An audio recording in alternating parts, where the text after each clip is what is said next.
Welcome to, you probably thought that this was going to be another, where after the AEW collision, we sift through the wreckage, but instead we've got an HMG extra for you because just because AEW takes a week off doesn't mean that I do. So I have called in a couple of ringers here, to help me provide a little bit of extra content to end your weekend. And I have with me a couple of OVW brothers that you may or may not know. You better know. And they have been tag team partners of mine. They have been tag team opponents of mine. And they've been friends of mine, most importantly, throughout all this time, whether we've drifted apart or not. But ladies and gentlemen, I am bringing to you, we have Kharn Alexander joining us here. And of course, we have one half of the longest reigning to this day NXT Tag Team Champions of all time. Vik the Space Lord is joining us. And boys, welcome to the HMG Extra, and thanks for coming on. Yeah, thanks for having us. Yeah, it's been a while since me and Kharn have seen each other. That's for sure. That's right. So how this came about, besides the fact that AEW took a week off getting preempted for basketball, was that, Kharn reached out to me and he said, "Hey, what's going on? Long time." I said, "Hey, what's up?" He had taken a social media hiatus, so I respected that and I didn't bother him. And he just let me know that he's got some irons in the fire coming up, and he was interested in coming on and talking about some of those. He wanted to bring on our buddy Vik here too, and I said, "Well, that's what a coincidence." I was also thinking about doing something with Vik again because it's been about a year since he came on, so I was like, "That's what we're about due." So, yeah, we're calling it in the ring, kind of guys. But Kharn, so like I said, you got some stuff that you got coming up, but we'll get to that. Maybe we should start by talking about the past. Maybe we can go with a past, present, future type of gimmick here. So, we'll go on we'll go on down memory lane, and but I'll start with you. Talk about, like, I guess we'll start by you coming through those doors of the Davis Arena, and what are your memories of that, and then tie that into me and Vik because we want to hear more about ourselves as well. Well, yeah, of course. So, man, I was just thinking about this actually the other day because I was thinking, we're probably going to talk about some past times here on the show. So I was really thinking about, how it came to be, and I was just talking to someone about it, how it came to be that I started in pro wrestling.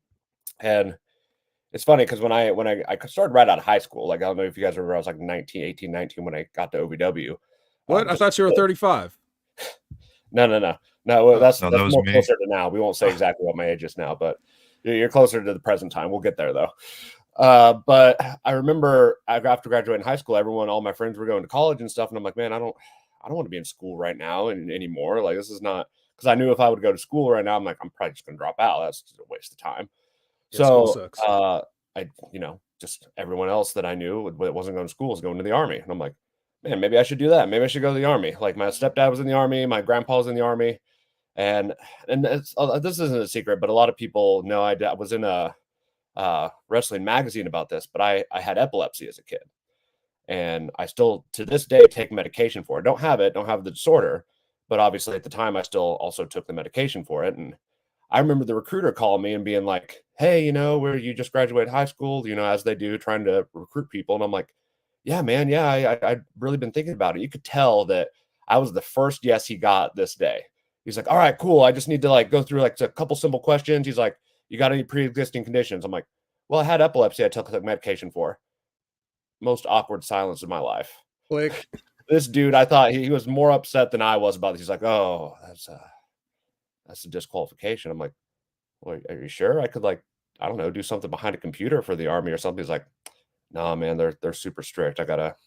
Sorry," and basically just hung up. I'm like, "Okay." I'm like, "Well, what do I?" So that's kind of where I started to really think about wrestling. So I was like, "All right, what do I enjoy doing?" And I was in wrestling in high school, but I felt like my career kind of as a high school wrestler, collegiate wrestler, wasn't going to take off because I wasn't super great, but I was decent. But my senior year during sectionals, the last chance to prove myself, I got mono. So I had no ending to my wrestling career as far as high school went. So I was like, you know what, I'm gonna look into professional wrestling schools. Right. And It's my basically own the same thing, right? yeah, I mean, yeah, just right. I was funny side note is I still thought it was real before I got in the ring at OVW. That yep. was a fun time. See, guys, I told you some of the marks still believe this shit. Anyway, go ahead. Right. well, you know, that was a while ago, but I remember my only criteria for going to OVW was it was the closest school. Literally no research, had no idea it was linked to WWE, just was like, I want to wrestle. This is the closest place I can drive to. I'm going to do it as soon as possible. And that's kind of like where I started. I remember my mom, since I was right out of high school, she's like, I want to make sure this is an okay place, so I'm going to go with you. And so we just stroll out into Al Snow's class, advanced class, with me and my mom, like, hey, I want to be a wrestler.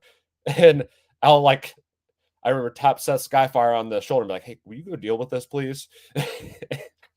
Seth just runs over like, hey, who are you?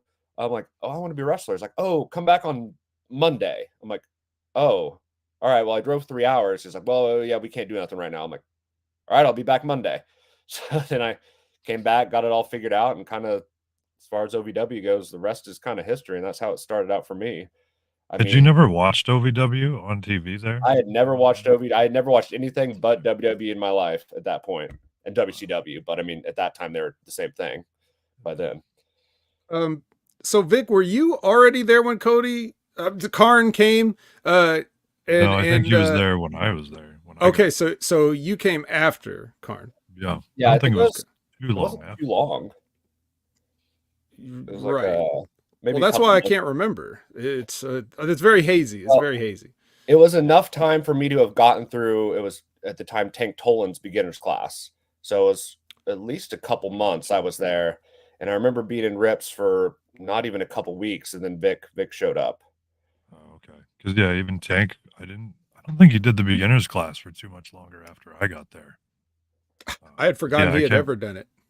Yeah, well, because he was there for just that little bit, and then I remember like he kind of went to Ring of Honor for a little while at the end of that, and then I definitely remember saw him again. practicing Ring of Honor moves in beginner's class on people. So yeah, that checks out. Yeah, that's what beginners classes are for.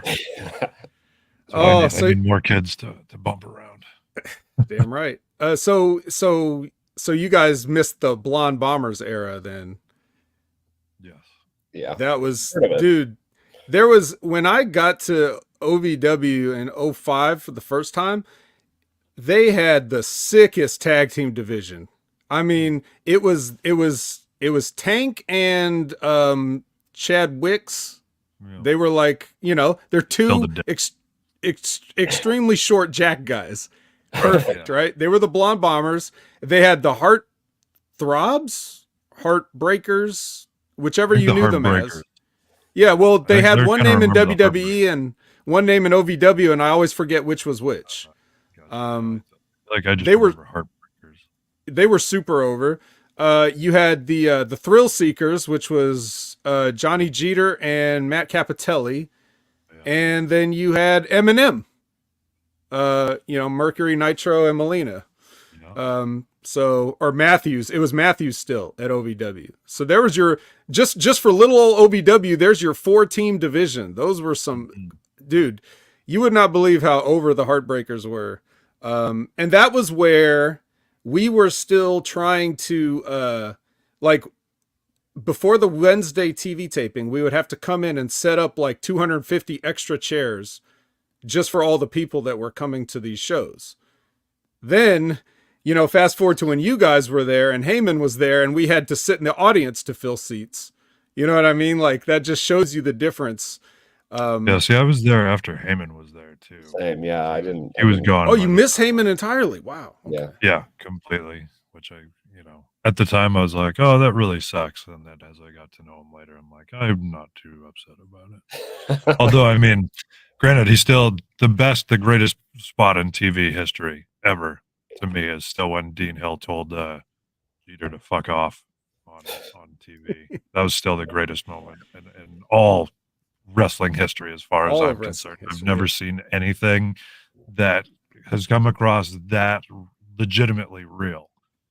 And I know like Paul Heyman was the one that was behind it. So that's what I Yeah. give him credit for. Well, as lovable and cuddly as Hamin is these days, back then it was a little bit of a chore. You know, the post show meetings were like hours long, and everybody was just so tired and wanted to go home, and you know, so not the greatest opinion of Paul Heyman. But anyways, so all right, so Vic, you get to OVW now. On the one hand, you have Kharn, who's fucking Mark, thinks this shit's real. You, on the other hand, already wrestler. Yeah. You've already done stuff. You've been places. You're trained, and you come in, and this is like, I will say it for you. You won't say it, but a little beneath you where you were, like the kind of stuff that you were doing with us, a little beneath you, your skill set. But anyway, yeah, that's how I'm going to tee up where you talk about your sort of like first experiences walking through those Davis Arena doors. I mean, I don't think it wasn't beneath me by any means. As I still learn in pro wrestling today, like you're never not going to learn something in any situation. The hardest part was kind of like figuring out where everybody else was at, like when you were putting together matches and stuff. I mean, because especially there, like there wasn't a lot, like, you know, when we do the drills with Rip and you would go through like just your chaining drills type thing, working body parts and doing the heat and the holds and stuff like that, you could see really quickly who had a clue or who had done a little bit and who was just there playing wrestling because they, you know, wanted to be a pro wrestler, but didn't really have the concept down of what pro wrestling's supposed to look like. But then we had a lot of guys that like maybe they didn't look like they'd be pro wrestlers, but they had the concept. Like there was definitely some guys that I would say advanced really quickly in certain areas. Like, and there was, you know, even just with guys like Tubby Tommy or Fang or Sonic, whatever you want to call those guys, they didn't look like they would be pro wrestlers, but they all worked really well, and they were ahead of a lot of other guys. But I mean, so that was kind of surprising, but most of the time I didn't get to work with guys like that, as you know. In the matches we were in, there was always like one person usually leading, you know, 8 other people that had no fucking clue. Which is always a struggle. I mean, before I got there, like I worked a lot of guys that were inexperienced or whatever, but they would follow along. And it's not as hard when you're in just singles matches with people. But there, I know within that DCW environment we were in at Rip's class at the time, there was so many guys that didn't have a clue. So you were trying to do a very basic ABC in a match, and you know, 90% of them weren't really past A at that point to even put A with B and C. And so, we were on TV. That's the crazy part. Right. I mean, what was it like the local access though? Because it wasn't on the same. No, it was the network. Yes, it was. It was the same. Yep. We came on after OVW, and our show was 2 weeks out. Like the show that we taped 1 week wouldn't air until the following Saturday night. So we would be on after OVW aired. So that was kind of a death spot because you're talking about 11 o'clock on a Saturday night. Yeah. But it was definitely on the CW. Yep. Wow. That's funny. So funny. Yeah, because I can remember like watching certain things, and like when I was working between the two shows, like kind of finally, Al had me as Eric Doom on OVW, and you know I was Apocalypse on DCW, and I couldn't remember. There was one night I was on like the last match of one of the shows and on the first match of the other ones, and the two names were different, and I'm like, but I'm still the same person, and it was just ridiculous. You know what I mean? I was like, how does this make any sense? Who came up with Eric Doom? Al Snow. It was all Al? Yeah, it was all Al. 100%. He's just, yeah, he didn't like Apocalypse. I remember we were in where was it? That gym, like St. Therese? Is that which place it was? It was the gym where like the locker rooms, one was like underneath, and then the other one was like over above the gym looking down. But yeah, there was one day before a show, and Al's just standing there looking at me, kind of doing his humming and hawing deal. And we're going to call you Eric Doom. All right, whatever, dude. Right. It Put me on your wasn't ship. his preferred. Apocalypse wasn't his preferred Marvel No. villain. He went No. away from X-Men and went over to the Fantastic Four side. Yeah. So. Well, Al's more of a DC guy, I believe. I Well, shortly afterwards, so that made sense because DC always has terrible names for their comic characters. yeah. So. But yeah, I'd actually forgotten about that until I don't know, maybe a couple of years ago. I was doing an interview with somebody and they brought it up, and I was like, "Holy shit! I forgot that I was called that for like a month or something." There. I was perusing your Wikipedia page and I thought, man, if this thing falls apart, I can just go to that and we can make an entire show out of that because I got some questions about that. But anyway, yeah, that's where I saw it today. I was just like, huh, Yeah. Eric Doom. I missed that one. Wasn't Yeah, it wasn't didn't one last of them also Zach Black? There's one show that you came out. I don't know. I don't think Zach Black, and it's I'm like, possible. That sounds like a name I would have. I remember being like, so are we doing a parody of Jack Black and Apoc's going over to comedy now? Like what? I think it was just one time. I think it was right before Eric Doom. You guys tried that, and then it was like, or it was right in the middle of it, and then you went back to Eric Doom. But I remember being in the back and hearing Zach Black. I'm like, who the fuck is Zach? Yeah. And I was like, Good oh. question. I know I tried to probably use Zach. Like when people would like ask me certain names, like even when I got to FCW, you know, that I had to have a list of like 10 names, and Zach was usually something that was always in it. I think when I was a kid, I had a fake ID. Like, it wasn't really a fake ID. I found somebody's like birth certificate, and their name. I feel like it was Zach Wild, but that's not right. It was or it might have been, but it was spelled differently than the actual guitar player. And yeah, I used to use that to buy tobacco products when I was up in Canada. I'd be like, "Oh, I lost my ID, but here's my birth certificate or whatever." Yeah. Yeah. This is what I carry around. I don't have my ID though. Yeah. I mean, back then you could get away with it sometimes, you know. Well, everybody's very nice in Canada, right? So I'm sure they would understand that Yeah. Well, you're in a pickle. Some places and some places wanted to sell minors cigarettes and stuff, so it wasn't that big of a deal. Money's money. Yep. Yeah. Yes. Okay. So Kharn, you're in the middle of this. You're finding out that wrestling is not in fact real. It's a work. And you're finding out what even that phrase means, right? Yeah. So, you know, obviously I'm there to help you. And you know, so just to sort of talk about that sort of awakening and transition of like, hey, wait a minute. When are we going to use the chairs? Yeah. So I mean, I remember my first class in the beginner's class. They were like, "Hey, just watch. You know, this is your first day. And I'm watching this stuff, and I'm like, "Oh shit, this stuff isn't what I thought it was." Like, and I'm like getting a little nervous, and I'm like, "Okay, well, you know what? I'll just start from ground zero. I'll just whatever." And out of nowhere, Tank like just says, "Hey, Cody," because I went by Cody then. It's like, come into the ring," and I'm like, "Oh, okay." I come in the ring, and he puts and the only other person in the ring with me is Lupe Viscara. Ooh, the 19-year-old phenom. Yeah, 19 forever. And he's like, "All right, guys, I'm gonna give you an example here. Cody's gonna give me an example of like real reactions and real wrestling." And I'm like, "Oh, okay, I can do this." So we had this drill where he's like, just, you know, give him like a waist lock, like a real wrestler would, like, you know how to do, and don't let him go. Like, don't let him do it. And Lupe, for the life of him, could not get out of the waist lock or the locks that I put him in. And that was my first experience with it. And I'm like, okay, so I kind of got eased into like, okay, there is some relevance to real wrestling carrying over here. I mean, they're both wrestling, but, you know, I can kind of delve back into that for inspiration. So I got through the beginner's classes. I mean, like, it's just a lot of bumps and, you know, running ropes. And in the middle of it, we started doing a lot of cardio for some reason.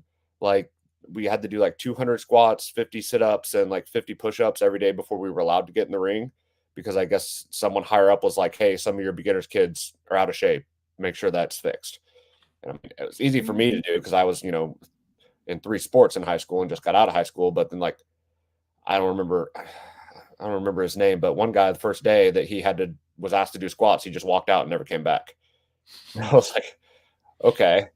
But fast forward to Rip's class, I remember when APOC came in, and I was like, okay, this guy has a similar kind of character to me and stuff. And I was like thinking about it, and I mean, it took me a few weeks to get up the courage to ask this. But I remember we were at tapings, and I just sit down by APOC, and I'm like, hey, would you want to do like kind of a apprentice master gimmick with me? And he's like, yeah, I'd be into that. That'd be cool. And, like, I was so nervous asking him because I thought he was going to be like, fuck no. Because like you said, he's this guy who, came in, had all this experience and stuff. And I'm like, still like, I don't know, less than a year ago, thought it was still real.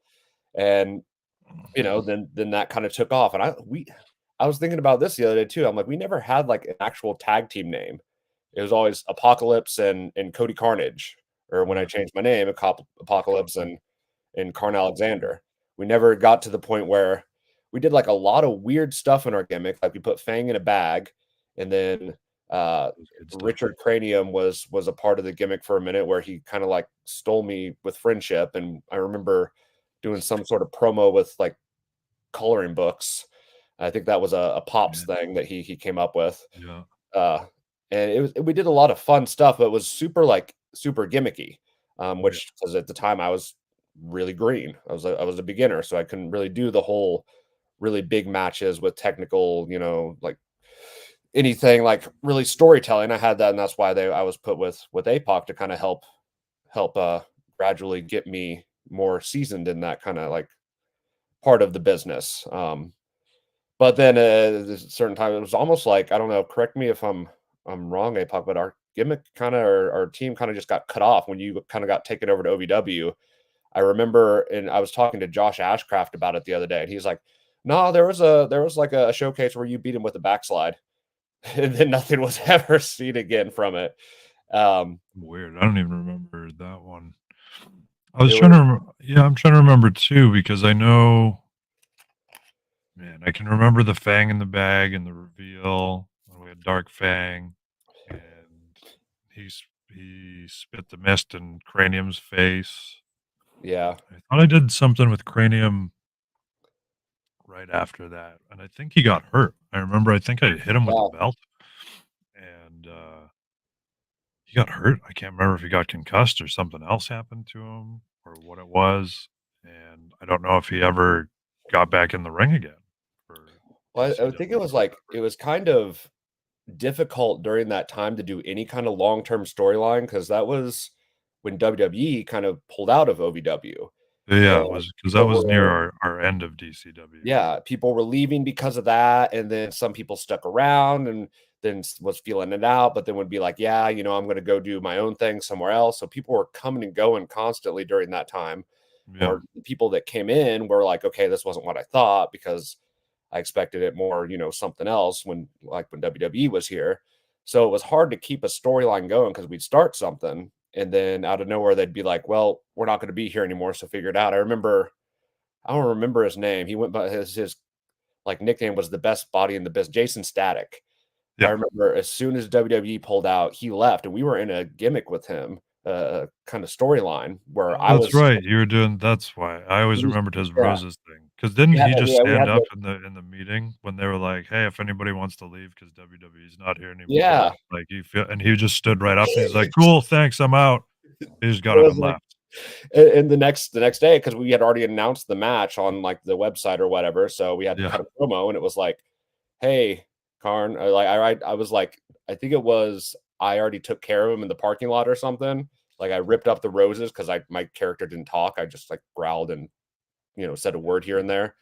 And APOC's like, "All right, are you ready for your match tonight?" And I just hold up some roses and like rip them apart just to show that it was already taken care of. He's like, "All right, so we need a new opponent," and that was the solution to that one. But that was like that happened constantly with our opponents and stuff during that time. And I'm sure it happened with just more people than just us, because I mean, like I said, people were coming and going. But I mean, I will say, like, through that time, even though it was kind of like chaos, I did learn a lot through being partnered with APOC and just in class in general, and I remember Pops was helpful with like character work, and Another one that comes to mind was Ali. Ali Akbar was super like very much like, hey, didn't really officially take me under his wing, but was always like trying to like give me advice and help me out. So in my opinion, that was a good time to be there because there was a lot of great people that were really knowledgeable. So for somebody like me that was really new, it was kind of like just this wealth of information that everyone was like willing to help each other out because of the circumstances. And it was kind of a great time, in my opinion, to just be at OVW and get to like just absorb all that. Oh, So definitely. that's kind of like the next step in my process of pro wrestling went. Yeah. Okay. I mean, at that point in time when we were all there, that's one of the only times I've ever seen that many people kind of come together in a close knit group, always working to really like be better all around. And it wasn't just like one person kind of like centering on them to be better. It was everybody trying to make everybody better, trying to make the show better. Um, things were, obviously rough for a little while when WWE pulled out because even like as awesome as Louisville is for wrestling fans, a lot of them fucked off at that point in time, and they stopped coming to Wednesdays for a little bit, and a bunch of our other shows as well. And there was a bunch of us that were really just trying to step it up in every way possible, like all across the board, to keep people coming in, and obviously it kind of Yeah, worked. it's like their favorite wrestler left and they left. It's like, well, if my people that I liked aren't going to be here, why should I come back? And it was, Yeah, which seemed crazy to me because like Danny had been there for years before without WWE. I don't see why, you know what I mean? That was what the people kind of based their quality of show upon at the time because like obviously OVW had been a long running show, a long running territory without WWE for a long time before. And Mhm. I'm glad to see that they're still going. Like, it just, I think it speaks volumes about what everybody has done in those doors, especially now that Danny's long gone and everything, and there's enough there that it's kept going all these years. And I mean, I'm pretty proud of the fact that we were all part of it to keep those doors open to see it still thriving nowadays. Yeah. There was a there was a big sort of resurgence in the, I guess, the awareness of OVW after guys like Cena, Batista, all those guys that you always would hear about came from there. When they made it to TV, the words OVW were thrown around a lot, and that's certainly how it came across my table. I'm sure you heard about that, Vic, and stuff. So, and now it's like even more awareness with this past year with the wrestlers on Netflix and everything is Right. like really shining a spotlight on it. So it's good. Um, for perspective, I believe I pulled out before the WWE. So a lot of that stuff So I that was you were trying to just remember. talking about, with Fang in a bag and whatnot, like I don't think I was there in physically for that. I was trying to follow along with what you guys were doing, Mhm. but I wasn't like a part of that because I'm sure I would have roasted you for it if I was in the building. But Well, but I nonetheless, think your former partner, yes, this Zeus was Adonis, this had yes, this was the he was in grape the drink grape drink connection. correct connection by then, yes, which was Yeah, awesome. rough Rider Rashawn, yes, Love me some and I believe they had a little thing with Sergio too. Sergio is in the chat, and Sergio says, Right. uh, he says, a quote from Al Barone: "Wrestling is real, life is fake." Hollow rib, bro. It's Hollow bro, rib. a Still one of rib. my favorite people to this day. Oh yeah. Well, Pops we'll me. get to him. We'll get to him next. The other thing that Serge commented earlier was, I remember Kharn's favorite wrestlers were the odd combination of Kane and Chris Masters. So yeah, I got definitely. to wrestle Chris Masters finally. That's right. I got one thing knocked off my bucket list when I was wrestling. At least that was Yep. he That was he was he I was actually He was definitely Chris Masters in that match, and I you got to were do the master definitely lock to him, and after that, I continued to use the master lock as my submission finisher for a good while. yeah. I asked him, like, can I do the master lock too? He's like, absolutely. It's like, I'm going to break it. And I'm like, well, yeah, like, obviously. But then I just kept I using can't wait to break out of it, kid. It's very like it's a very Scott Hall, like, what's your finish? Can't wait to kick out of it. yeah. Um, So Vic, we're gonna very small tangent here. Lupe Vizcarra, right? Got signed, then disappeared in FCW. No one knows ever what happened to him after that, except you might. You're the only person left who could know. I don't know what happened to him afterwards, but I know what during. Yeah, I believe the story that I got. So of course I wasn't there firsthand for this, but I've heard this story told because he was kind of a legend after we had left, and then even being there, because I think one day I heard Dream bring him up about being, because he was still like saying like, oh, I'm 19 when he was in FCW. Well, how long was he in OVW for, and always being 19, right? At least a year or 2 years, right? And so I guess somebody took him to the dentist, or it was something like that, and somebody saw his actual birth date on something, and it turned out he was like 28 or 29, so like maybe something like that, possibly early 30s. I believe it was actually even better. Of what I'd heard was Bradley J, or Jay Bradley, was the one who had found this out, of course. So then he stooged him off, I think, to the office, and I think he was just like fired, like released, like shortly after that actually came out, because I don't know if he had been like lying to the office about his age or something, because they all seemed to be completely clueless that he wasn't 19 or whatever it was. But yeah, it was all because of like some medical sheets, and somebody saw he wrote his actual birth date down on something, and he was definitely not 19 years old. But I think he just never really, I don't think he learned English any better, which they were pretty dickheads. He was a native English speaker.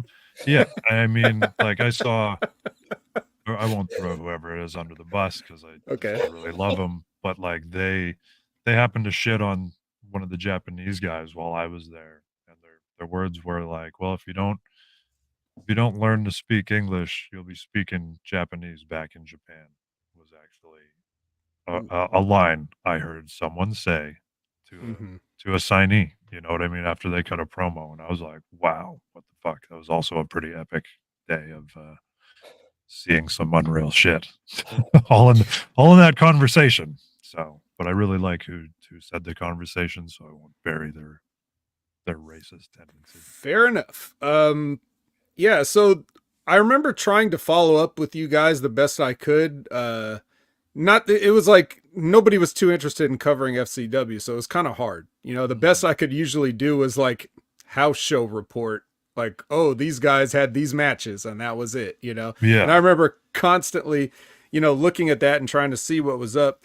I don't remember where I got it from, but I remember some dirt sheet thing about, like, the one thing about Lupe that I ever heard was that people were struggling with him in the ring, like he wasn't getting it, and as a guy that has wrestled Lupe on television in a real match, I would always just pretend like I was wrestling myself, like shadow boxing or something. I just tell him what to do and he did it. So it wasn't, it wasn't that hard for me to get something basic out of him, but how things were. The culture at that time was like a lot of, I always describe it as, and feel free to disagree if this wasn't your experience, but when we were all like trying to break in that 06, 07, 08, like in that time, it was like one of the worst periods for wrestling, because I thought you had the least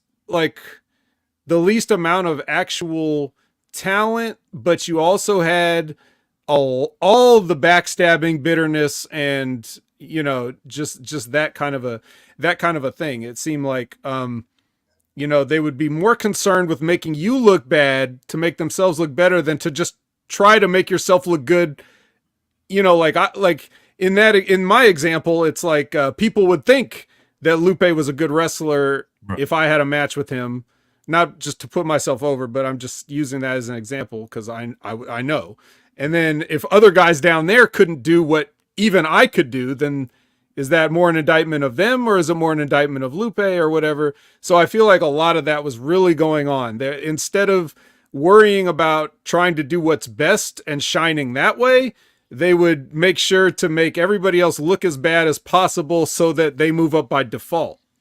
Would you agree that you saw, a lot of that going on around that era? Yeah. I mean, I don't know if it was so that they'd move up by default, but I mean, there was definitely a lot of like kind of bullshit in that aspect because but I don't know. It was kind of dumb to me because really you're exposing how fake something is. You know what I mean? With the way that the people would do certain things. Like when you're just trying to like show that somebody can't do, like they don't get it, they don't understand it, they don't know. I mean, it doesn't make you any better by exposing them in the ring. Like we're supposed to be Right. kind Well, of also, hiding that. do you think Terry Taylor doesn't know what you're doing? Or something, you know what I mean? Like somebody like that is not going to be able to see through your little juvenile. But so certain guys like that, I mean, I couldn't say Terry that I had an interaction with him enjoying that kind of thing because Terry takes a lot of shit pretty seriously when it comes to wrestling. Mhm. But there's definitely other guys that love to see that kind of shit. So Mm. it's maybe not to get yourself moved up, but you're trying to get over with somebody. And so Well, that's why you kind of and by extension, right, the little bit of politics of like maybe the promoter or whoever's booking says like this guy's the shits. Go out there and really show the people how shitty he is, so we don't have to fucking deal with him anymore, type of thing. And then they get a good laugh about it afterwards.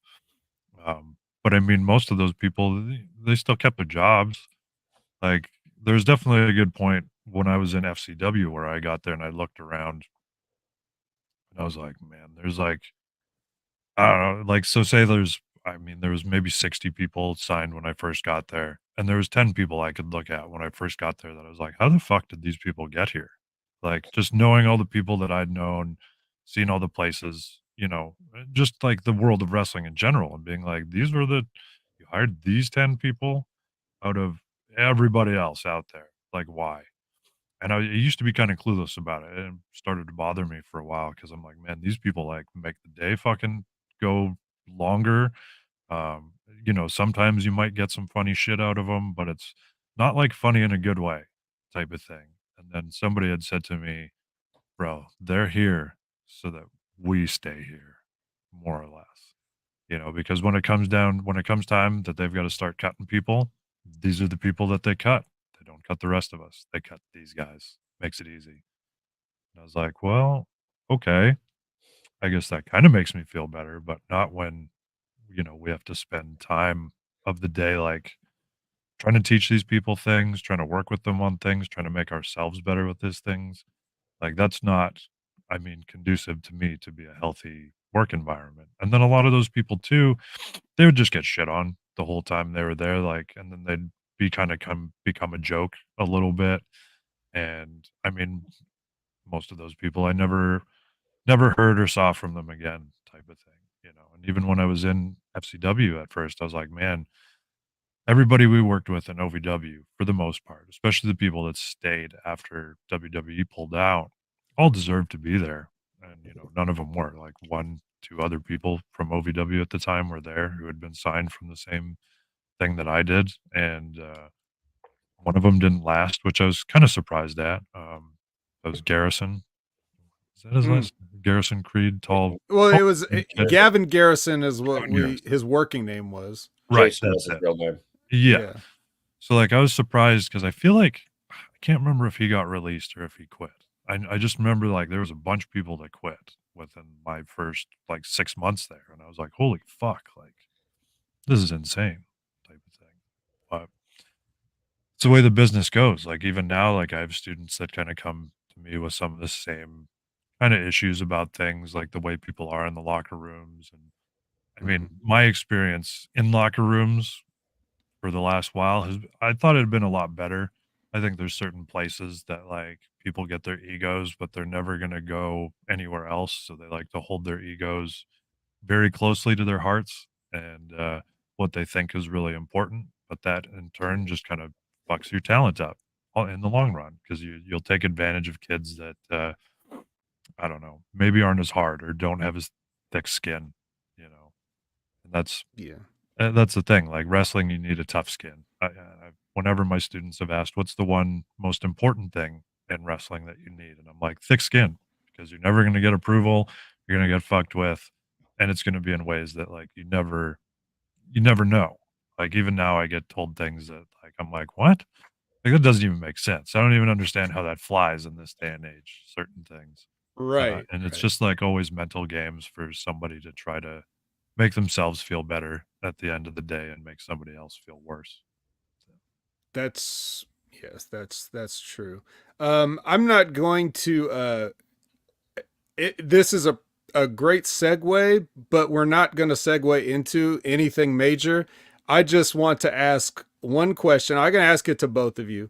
But we don't have to get into it. It's a simple yes or no answer relating to all the stuff that we've heard recently about, let's just say, some inappropriate behaviors and cultures and stuff that's been going around, right? Like we've all heard about it. We don't have to discuss it. It's a simple yes or no answer.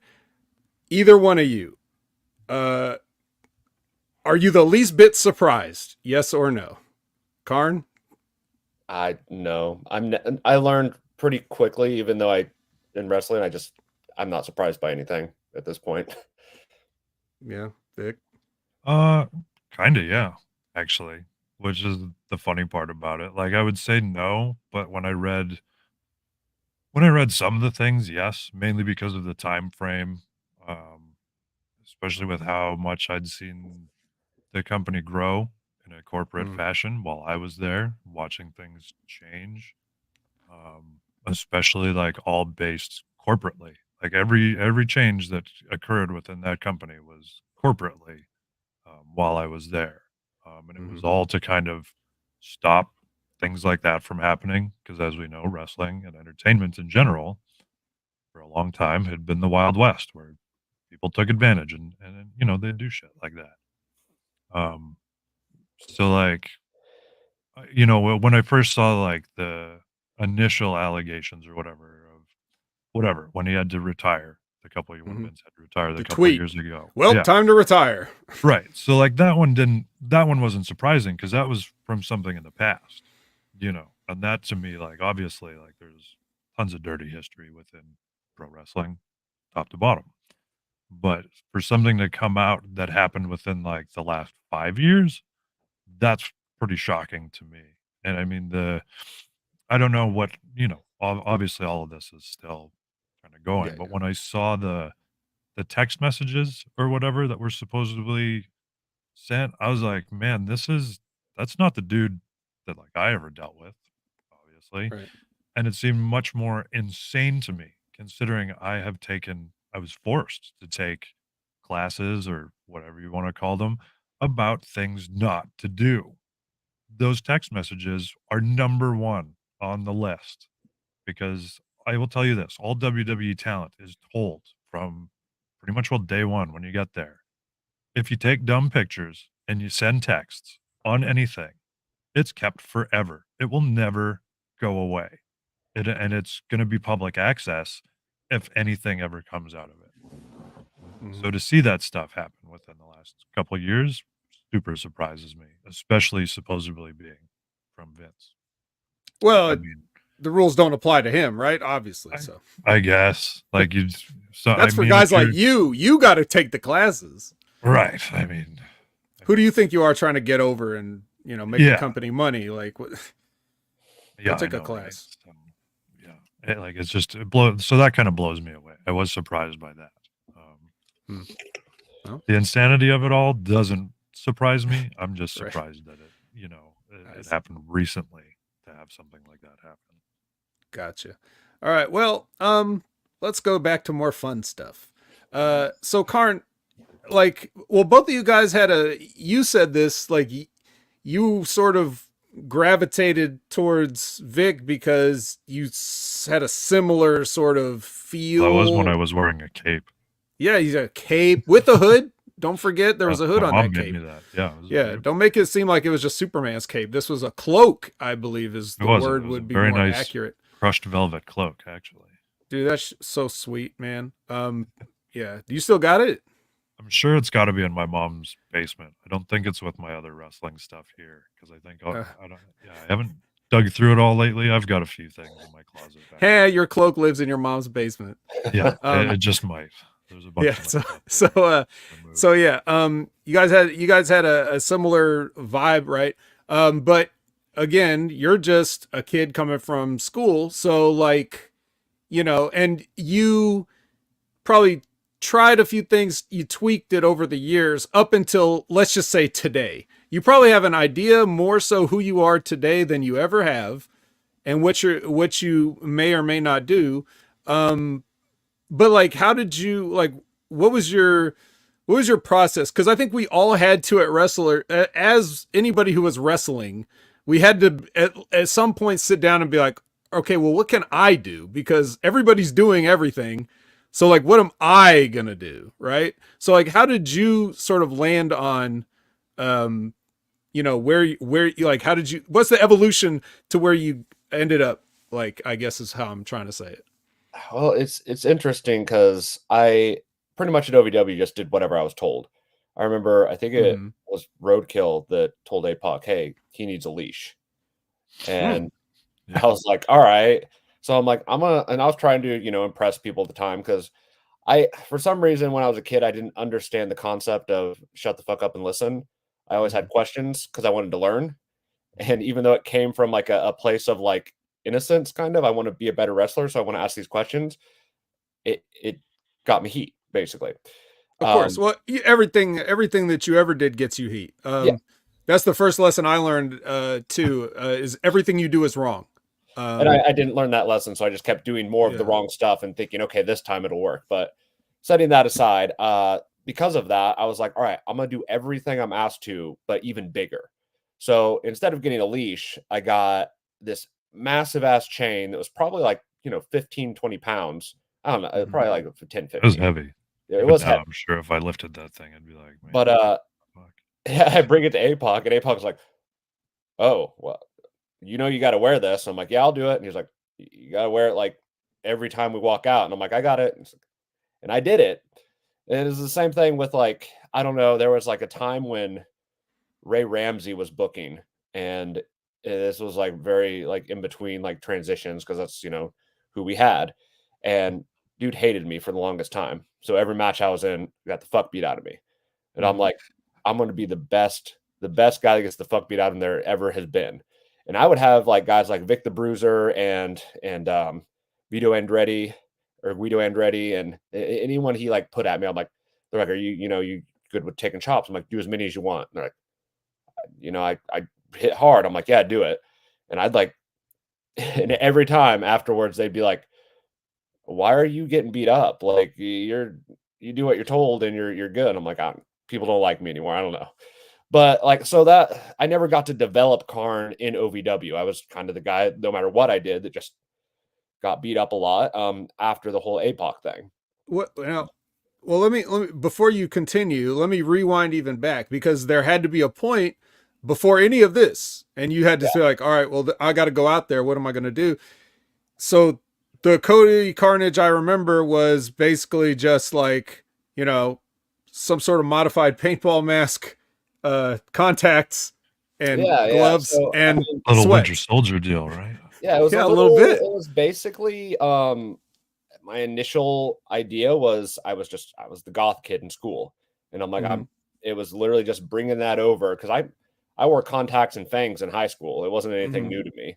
So it Mm-hmm. looked like a character to people at OVW because it was so outlandish, but it was pretty much just me. The only difference was I couldn't cut promos, so I didn't talk, and I just made him more of like a creature type deal Mm-hmm. because changed my stance a little bit with how I walked and my posture and just like promo wise, just made noises and kind of APOC take the reins on what needed to be said when something needed to be said. Um, but then like those developments happened, and I kind of like slowly started to peel away that character. It got less and less like the contacts came out. Um, Still wore like the red and black collars. The mask came off. The mask was the first thing to go because like, and that happened in OVW because I think it was Adam Revolver was like, you need to show your face. Don't wear a mask. Why are you wearing a mask? That's not your gimmick. You don't wear the mask the whole time in the match. You're not like a luchador. Don't wear the mask to the ring. Cameras in your face, closest when you're in your entrance. You want people to know who you are, right? And I'm like, well, yeah. I'm like, no more mask. Okay. Then slowly the next thing was the contacts. Like again, same thing as the mask. They're like a mask just for your eyes. Don't use contacts. Okay, so it was really like I don't remember who else. I think it was Pops and Revolver that really like started to get me out of the whole goth thing, or at least to an extreme degree. Then I kind of took a little break from OVW and didn't really do any wrestling. I did like a couple indie shows for free because it's what I liked to do, but I wasn't good enough to get paid at the time, so I just drove to Southern Indiana every week and just kept in ring shape. Let me press pause on that right now. Vic, what do you think about that? What he just said about the Pops and Revolver saying, hey, get rid of all this shit. What do you think about that? I mean, I get it, because I think that was one of the things where like it seemed, as much as it was you, it's like that goth kid in high school, and I think they were just trying to get you to evolve from that. But I mean, in wrestling, it's always those things, Right. where like you take something away and then eventually you're going to come back to it, but you'll find a more natural fitting way to do it. I don't know. Sometimes the people that like say these things, and this is nothing against Pops or Adam Revolver, because they're both very good with character stuff and evolution of things. But sometimes you got to strip all these things away to just bring it back, but to make it work. But I think that was kind of, if I'm remembering correctly, it was kind of to get you to evolve into more yourself instead of just being the same kid that you were in high school. It was like me getting rid of the cloak and putting on a cowboy hat and some jean shorts that I still wear to this day. It's just how it goes. You know what I mean? Like I got same thing when I got to FCW and I got signed. Like I'd cut my hair and shaved my face, and then it turned out I had to keep my hair cut and my face shaved. I had to cut my hair even shorter, or else I wasn't going to be there anymore. And then, just like what Dr. Tom told me, he says they're going to tell you this shit because sometimes they got nothing else to tell you. They don't know what else to tell you. And this kind of goes around. Like, this is classic wrestling anywhere. And it'll all come back full circle. And you're going to wind up doing the same shit that you got told not to do in the first place. Right. Right. That was my whole point of throwing to you in the middle of this thing, because it's like, I don't know, man. I feel like those little details or whatever that can set you apart, I don't think that having those things is always necessarily a crutch. Right. It's just decoration. Like if you're wearing that mask out to the ring for your entrance, that's just accessories. Yeah. They're still going to see your face. They're going to know who you are. But the people that see that mask will be like, oh, that's cool. That's a cool mask. Nobody else has that. And then you get rid of it. They're like, hey, what happened to the mask? They're already that little bit less invested in you. So like, I don't always agree with that shit. One example I always think of in terms of that was Del Rio. Like he had a Bentley and fireworks and his own ring announcer and a little towel and like a bunch of gimmicks that was like really playing up how this guy is just fucking outrageous, right? Yeah. And then one by one, they're like, "No, fuck all that. You don't deserve your own announcer. Just go out there. All right, you know what? We're tired of bringing a car out here every week, so just go out there. You know what? You don't need pyro. Just walk out there. Just you and your towel. That's it." And then I swear he like lost the towel too at some point. And it's just like, as fantastic of a talent as he is, I kind of liked all that stuff. Right. Well, especially like on a show like WWE, you're watching it for the show part of it. Like that's all what made it. Like even, I mean, and it's heat. Right. I mean, think about like when Eddie and Chavo used to come out in the car. Like, sure, your entrance might take 5 to 10 minutes. I don't care. It's awesome. Like, take it off my match. That it takes that. Yeah, I was like, you can take it all, and then those guys are still going to get to put on a match afterwards. So it's great. Del Rio was kind of in that same boat, and I don't know if it was just personalities that caused things to slowly get stripped away. You know what I mean? Like we can take some guesses why, but right. But so all right. So Kharn, now you're just a regular guy trying to figure things out. Now you're not allowed to do anything cool. No. And the thing, so just to backtrack a little bit, I remember when they were having me kind of get out of this character or whatever. And I was kind of liking it, actually. I want to make that like clear. I'm like, I'm doing something new. You know, being able to actually wrestle instead of being a gimmick. I was like, okay, cool. But I was like, man, you know, what if I just went a complete 180? And it never happened. And I'm kind of mad that it never happened. But me and Ali came up with this because Ali was helping write at the time, I think. Came up with this cool storyline with her name was Solo. I don't remember her full name, but Christina Solomita. She's still yeah, Christina. I ran into her a couple of years ago. She was like the I don't know if she was the ring announcer, the aide at the time. She's just getting into the ring stuff. I came to Ali with the idea, like, what if there was some like therapist gimmick that, you know, got me out of this, like hypnotist or whatever, out of this creature type deal. And he's like, oh, that'd be great if we had someone that could do that, but what if you did it for love instead? And we had this gimmick plan where I fell in love with Solo, and she was scared of me until I started like stripping all of like the goth stuff and became more of a just, you know, a wrestler. And then like we did like a thing together where she was like my manager, or, you know, intergender tag matches or whatnot. It never happened, but it was a thing that like I got to the point where I wanted to do that. And then who knows what situations occurred, storylines changed. I left OVW, but anyway, back to like how I was developing my character. So I was at this point where I was still kind of like doing some of the goth stuff. Like I had tights now instead of like the pants. You know, different kind of. I don't know who to really compare it to. That's on TV right now or anything, but there was still a goth element to it. But I was a wrestler that was goth, not a goth that was thrown into a wrestling ring. And I was playing around with that. And I went back to OVW for just a visit one time. And they wanted me to do a match and stuff. And I was kind of going back into the contact and stuff, but this is when I gained like probably 30 pounds, and Ali decided to take a whole bunch of pictures of me and send them out to guys that aren't there anymore. Look, Kharn's on steroids. This is a joke. But I was like, I'm really not. I really didn't. I never did anything other than stuff you could probably buy at GNC. I just learned how to work out and eat more because that was my thing. I didn't have time to do or just didn't have the knowledge of. But they're like, you can get a job now with how you look.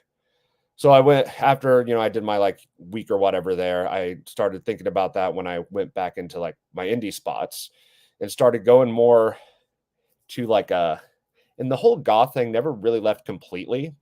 But it was like almost corporate goth almost. I got put in this group where I like wore a blazer. It was Rodney Rush was the manager of it. He like does a lot of indie stuff in Indiana. He manages Congo Kong right now, I think, who's a good friend of mine. But Rush Wrestling Enterprises, and I was like the centerpiece in every place that he went. They put the belt on me, which I was like, whatever, that's cool. But I got to get more mic skills that way. And that's when I started doing more work on my promo type stuff, and was more like I'm trying to think of somebody I can compare it to. It was almost like a Damian Priest, like now, like very like has the gothic element, but can talk on the mic and can do the wrestling. And it's just like the gothic elements there. Got it. Eyeliner. Got it. Yeah. There's sometimes I tried some stuff like that. Actually, I did eyeliner. Sometimes I went back to contacts and it just didn't work. So I just relied on, you know, whatever wrestling gear I had with that element put on it, and really worked on the promos and stuff and the character and got more in depth with it. But there was this kind of corporate element to it. And eventually, I guess at the end of my indie run, I was realizing that relationship to the people I was working with kind of brought out what character I was, because a lot of and I learned this a lot in acting too, after the fact, but I was with this girl in wrestling. She was my little sister is what we decided she was, because she was in it was Heroes and Legends Wrestling up in Fort Wayne, and they put her with me because she was brand new. She was in training, and they're like, Kharn, would you take her out to other shows and, you know, kind of like let her be manager, because that's what she wants to do. She doesn't necessarily want to wrestle, but she needs some different environments. And on our first, and now you know how APOC felt. Yeah, right, exactly. I think I had that thought at one point. I was like, man, this is probably how APOC felt when I was like, it's like, damn. But on our first show we went to, on the ride there, I'm like, how do you feel about being my little sister as a character? And she's like, oh, that'd be great. I'm like, because pretty much every manager, whether indie or contracted, is assumed to be the guy's girlfriend. And she's like, oh, was that what we were supposed to do? I'm like, not necessarily, but when you see a girl come out with a guy and there's no actual character basis to go off of, it's kind of assumed. And so we started this whole gimmick where like I was the big brother, she was the little sister. We cut promos with her doing like little sister gimmick stuff. Like every time I'd say something, she'd ask me why, just over and over and over again. And we get in like bits like that. So it was an element of comedy that I never got to do comedy before. So that added to my character. And during this time, I was going back and forth doing extra spots for WWE and, working on promos and stuff. But I wasn't up to par with, what someone like Dusty Rhodes would qualify as on television promos. So that was still my difficult spot.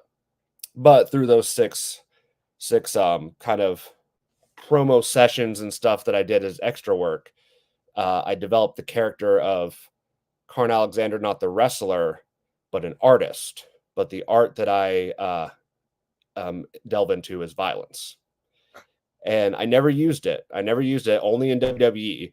I used it for like a character that could actually be utilized.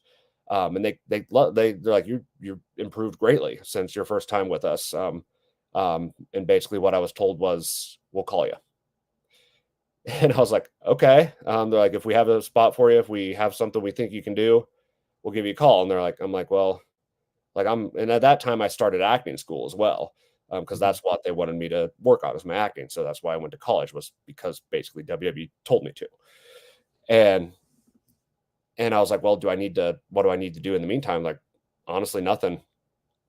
And I'm like, okay. They're like, we'll retrain you. We'll, do whatever we need to for the character we have in mind. You just got to wait on the call. So at that point, I was kind of like enjoying acting a lot more, because I was getting into more character stuff as other characters that I didn't have to kind of attach my former Kharn persona to. Because, you do a play and it's, all about the script, not about what you've done in your, There were no plays about Kharn Alexander out there that well, you could. There are some characters that I did delve into Kharn for, but I got more variety. So at that point, I just stopped wrestling and went full into acting. And that was probably I've done like matches for friends and stuff here and there in between the time, but that was probably 2014 was when I had my last official match, and it was against Bob Holly, the Heroes and Legends. It's funny you talking about making your character into an artist, because that was exactly what I did at one point in FCW as well. And it was pretty much the same context of that. And then Aiden English went up and cut a similar promo of pretty much the same thing. Like it was all kind of different context, but more or less the same thing. We were both all trying to play off the art and the artistry of what we do. And then I got put in the Ascension, so that all went out the bag. But that was actually like what I was selling myself as they just made the switch for me, because it seemed like something that nobody else was really doing, especially not properly. And even then, English took it in a different direction. His art was obviously everything that he was doing, but he didn't make it so much about the violence. But that was definitely what I had focused on, because that was kind of the first thing that I managed to catch Dream with a little bit when I think of the first promo I cut is that. He was kind of like, oh, shit, okay, I kind of see this. And I remember even Chris Chambers, he was like a longtime producer for WWE. Like, I don't even know if producer is the right word, but he had been in the production and character development, all that sort of stuff for many, many years. One of the higher ups within the company. And he actually came out of the office the one day I cut that promo, and he commented on it, because he's like, that's really good. He's like, that's something you can sell to Vince, because Vince always talks about everything being art within the ring. And so he hadn't even told me then. It's funny, because I just saw a tweet about this yesterday, but why Vince always left the canvas completely clean, because it's a clean canvas for us to make our art upon, supposedly. But that was like a big selling thing, and they wanted somebody who could actually do something like that. But and then they said, you know what? A second thought, just growl. We're just going with growling now. I mean, you and Connor go growl. We didn't growl a lot at first, actually. I mean, when we had to cut pretty intelligent sounding promos, from what I recall. We just did. Well, you growled the promos. Right. I mean, by the time I saw you, that's what was going on. I did think you guys were intelligent, and I liked your promos, but they were a little growly. Not that I have a problem with that. I can't remember most of them that we did. No, like I have a terrible memory for things like matches and promos and stuff. Like there's like a handful of things in the 20+ years that still stick in my memory, unfortunately. That's funny. It was go ahead. The same. It was about the same time. I think you were still in developmental when I decided to go that direction with my character for WWE. So it's interesting that we kind of both had similar ideas at the same time somehow. Yeah. But mine was my artist character. I actually used reference to the canvas, and I think they didn't like this too much, but I talked about painting the canvas in my opponent's blood.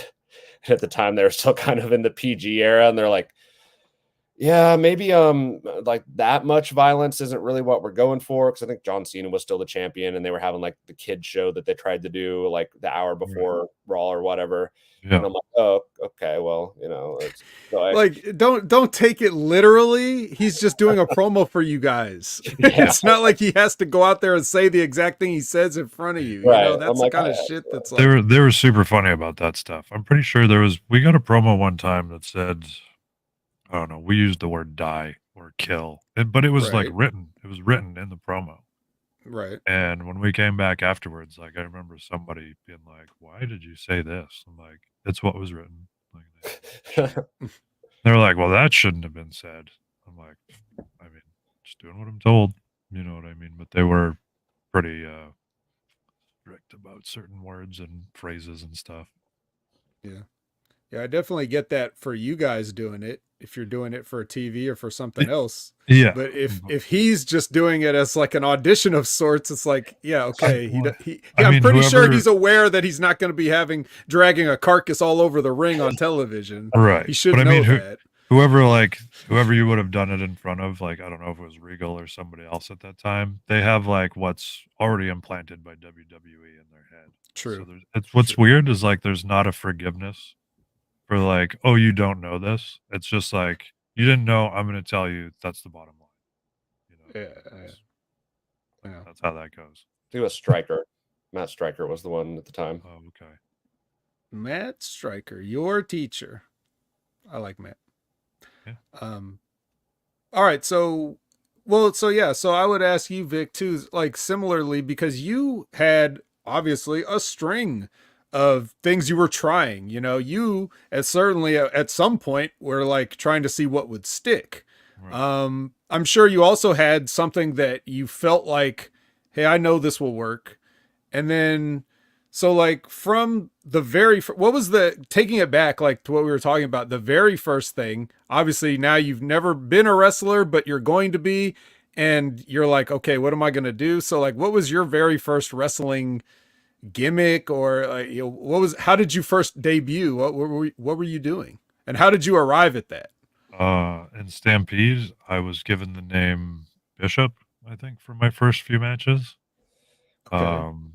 Just Bishop, like again, were X-Men characters, or yep. Okay. Yep. Okay. Yeah, I was named after 2 different X-Men characters when I started. Funny enough, because it was Hotshot Johnny Devine, later known as Havoc in TNA. Who gave me that name, because he was also like a comic nerd or whatever. Well, Havoc. Yeah, and so because like he had stolen his name, like Hotshot, from Longshot, stuff like that. So I remember, he came up with Bishop, and I mean, honestly, I wasn't too much different than a young Cody Alexander, because I had my cargo pants on and a black mesh tank top that I used to wrestle in, and honestly, like, it's kind of funny because like from all the people that I know from started who've like had a million different characters in their head, I was just kind of always me. I didn't really, I Mhm. don't know. I never really got, I was never good with names, obviously, since all of mine have been pretty unoriginal. So I never had one kind of set and picked out or anything. Like I just wanted to learn to wrestle and to wrestle. So once I started to wrestle, I didn't really give a shit what I was called. I guess like I think I might have had a different name too before Bishop. I can't remember what it was, but like even then, I think I spent maybe a month wrestling for Stampede as Bishop on these like town shows that they would run outside of Calgary, and then by the time like Stampede, I think they had TV for like, I don't know, maybe a month after I actually started actively wrestling, they still had it. And so on one of my last or one of my first matches was on TV against somebody, and I'm pretty sure I can't remember if I was Apocalypse or Bishop, which one it was. But I know Bruce eventually I just remember being at a show and him being like, I don't like Bishop. And I was like, you don't like me? It's like, I don't like the name. And then he sat there thinking about it for a couple minutes, and then he just went, "We're going to call you Apocalypse." And I went, "Yeah, okay, cool. Like, that sounds good." And so that was what I rolled with until OVW, pretty much. And then Joey and Roadkill and Nick were like, "We got to change this." They're like, "Everybody just calls you APOC, so we're just going to call you APOC." And I was like, "Yeah, all right, cool." Because I mean, the same bullshit happened when I got to FCW. Who the fuck are you now? What's your name? Well, I gave him like 50 names, and Kenobi, Matt Martellero at the time was like, "You're not really selling me on any of these names," and I was like, "Oh, I didn't know I was supposed to sell you on them. Like, I thought you guys just take whatever random fucking name sounds best to you and you put it in the computer for crap generated." No, no, no, that's not what we do. And I was like, "How'd you get Mike McGillicuddy then?" So that's a good Well, rib. Anyway, but so eventually that was even when it came to like Rick Victor, like I was like, I'm gonna be called Victor. Like I knew it. Like when I came up with that name, it was after like I'd had a meeting with Kenobi the one day, overthinking all of this bullshit. And I think I heard something on the radio, and I was like, Rick Victor. And so I just texted him that, and he was like, "That's stupid, but it sounds kind of right for some reason." I was like, "Yeah." And we had even made the statement, eventually you will probably just be called Victor. And I was like, yeah, I'm cool with that. And so even when I got switched to just Victor was not even by my choice. Me and Connor showed up at TV one day. And they just said, "You're now Victor and you're Connor with a K." hmm And I went, all right, cool. Yep. So Yeah, that's always how my evolution has gone as I see myself. a true Canadian, just going with the flow, not trying to ruffle too many feathers. I mean, I ruffled enough feathers in developmental as it was. I was definitely was full of a lot more piss and vinegar than I am nowadays. But you kind of have to be. It's the only way you'll survive in those places. So Well, yeah. So, I guess then because I was gonna ask, but I guess you kind of answered it. But like I was gonna ask, like, so in all that time when you were kind of trying to fight, because it seemed like you went through a period, you're trying to figure out what's gonna be the thing, like who am I actually gonna end up, and I was gonna ask during that time if you thought you hit on something. Obviously they didn't end up going with it, but did you think you hit on something before they just gave you the ascension, that would have been a money gimmick, or were yeah, you I don't always know. just I mean, it wasn't much of a gimmick. I mean, it was more or less just being myself. Like the only Mhm. gimmicky thing about it was Terry Taylor wanted me to bite myself at one point in time. He has an autistic kid. One of his kids is autistic, and they kind of do that when they get. I mean, how he put it to me was when they get kind of like stressed out or like over excited or whatever, they kind of would Mhm. start to bite at themselves. And I was like, "What?" He showed me, and I was like, "Okay, like I guess I can do that." And so I know that there's one match with me and Seth from NXT, and it's a very. I mean, I think the match is like 7 minutes long or something, and it's a good match for what it is. But like, there's some of that in there, and I was like, I watched it recently because I know I'd sent a couple of my matches to one of my students, just been like, here's a good example of like me working as me in a spot trying to get over, as opposed to like what's happened after kind of being put through the system, being told this is working, this isn't working type of thing, and where you wind up. And so there's one match with me and Seth that's like 20 minutes long from FCW, and it's before like my hair is kind of cut and stuff like that, and it's a sweet match. And then there's this match with me doing that character, and I didn't think it was bad, but I thought that was more or less what they saw was working. I just didn't think the biting thing was going to stay. I thought there was a mentality to the character of being a little bit crazy and stuff that I could work with, but I mean, it wasn't something that I would call a gimmick that I thought was gonna, I don't know, get me out of there or get me noticed, more or less. Like it just kind of seemed like we were throwing shit at the wall until we made something stick for me. I was kind of always being told I needed my gold robe. Like I was referred to a lot like Dustin, like how, Dustin was really good, but he was only seen as like a certain way until he put on all the shit with Gold Dust. And then he was seen, billed as a top star. And so I was kind of told that I needed to do something similar. And I mean, I'd pitched being an Ascension multiple times. Me and the guys had pitched it multiple times, and Dream would never bite on it. And I mean, really, it just took Hunter finally asking somebody, like, "Hey, who would work with Connor?" And then, as fate had it, Norman Smiley and Billy Kidman had been talking about it 5 minutes beforehand, and I was the one that Norman was saying he should be an Ascension, and that's just kind of how it happened. So I mean, so the Ascension was that was something that they just fit you into. They were already going to do something like that with whoever. Yeah, so I mean, I'm version 5. Like me and Connor were pretty much well legitimately like version 5 of Ascension because it was originally Ricardo. Like it was Ricardo Rodriguez's idea. He was the one that initially put together Ascension, and so he had Shaw, Orlando Colon, Connor, Tom Latimer. I feel like somebody else was in there. I don't know why it's blanking on me, but so there was them. And then they kind of interchanged for a little while. I think eventually Orlando got called up, and then it was just Connor and Tom and Shaw. And then Shaw was gone for a little bit, and then Connor broke his back, and then it was just Tom, and then it was Tom and Shaw. And I know at that point, like me and Tom did a couple matches together where like one time they were like, "Okay, we'll let you be Ascension," and it was a clusterfuck of a match. It was very reminiscent of DCW at that time with some of the talent I was working with. And it was funny though. Like we laughed about it. And then, Dream would keep telling me no. I think something else for you, baby. This ain't it. That was always what he'd say. And then at the point he wouldn't tell you what it was he saw for. Yeah. There was never that answer.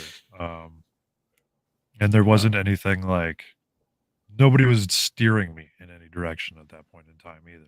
It was more or less telling me like, you got to figure something out or you ain't going to be here much longer.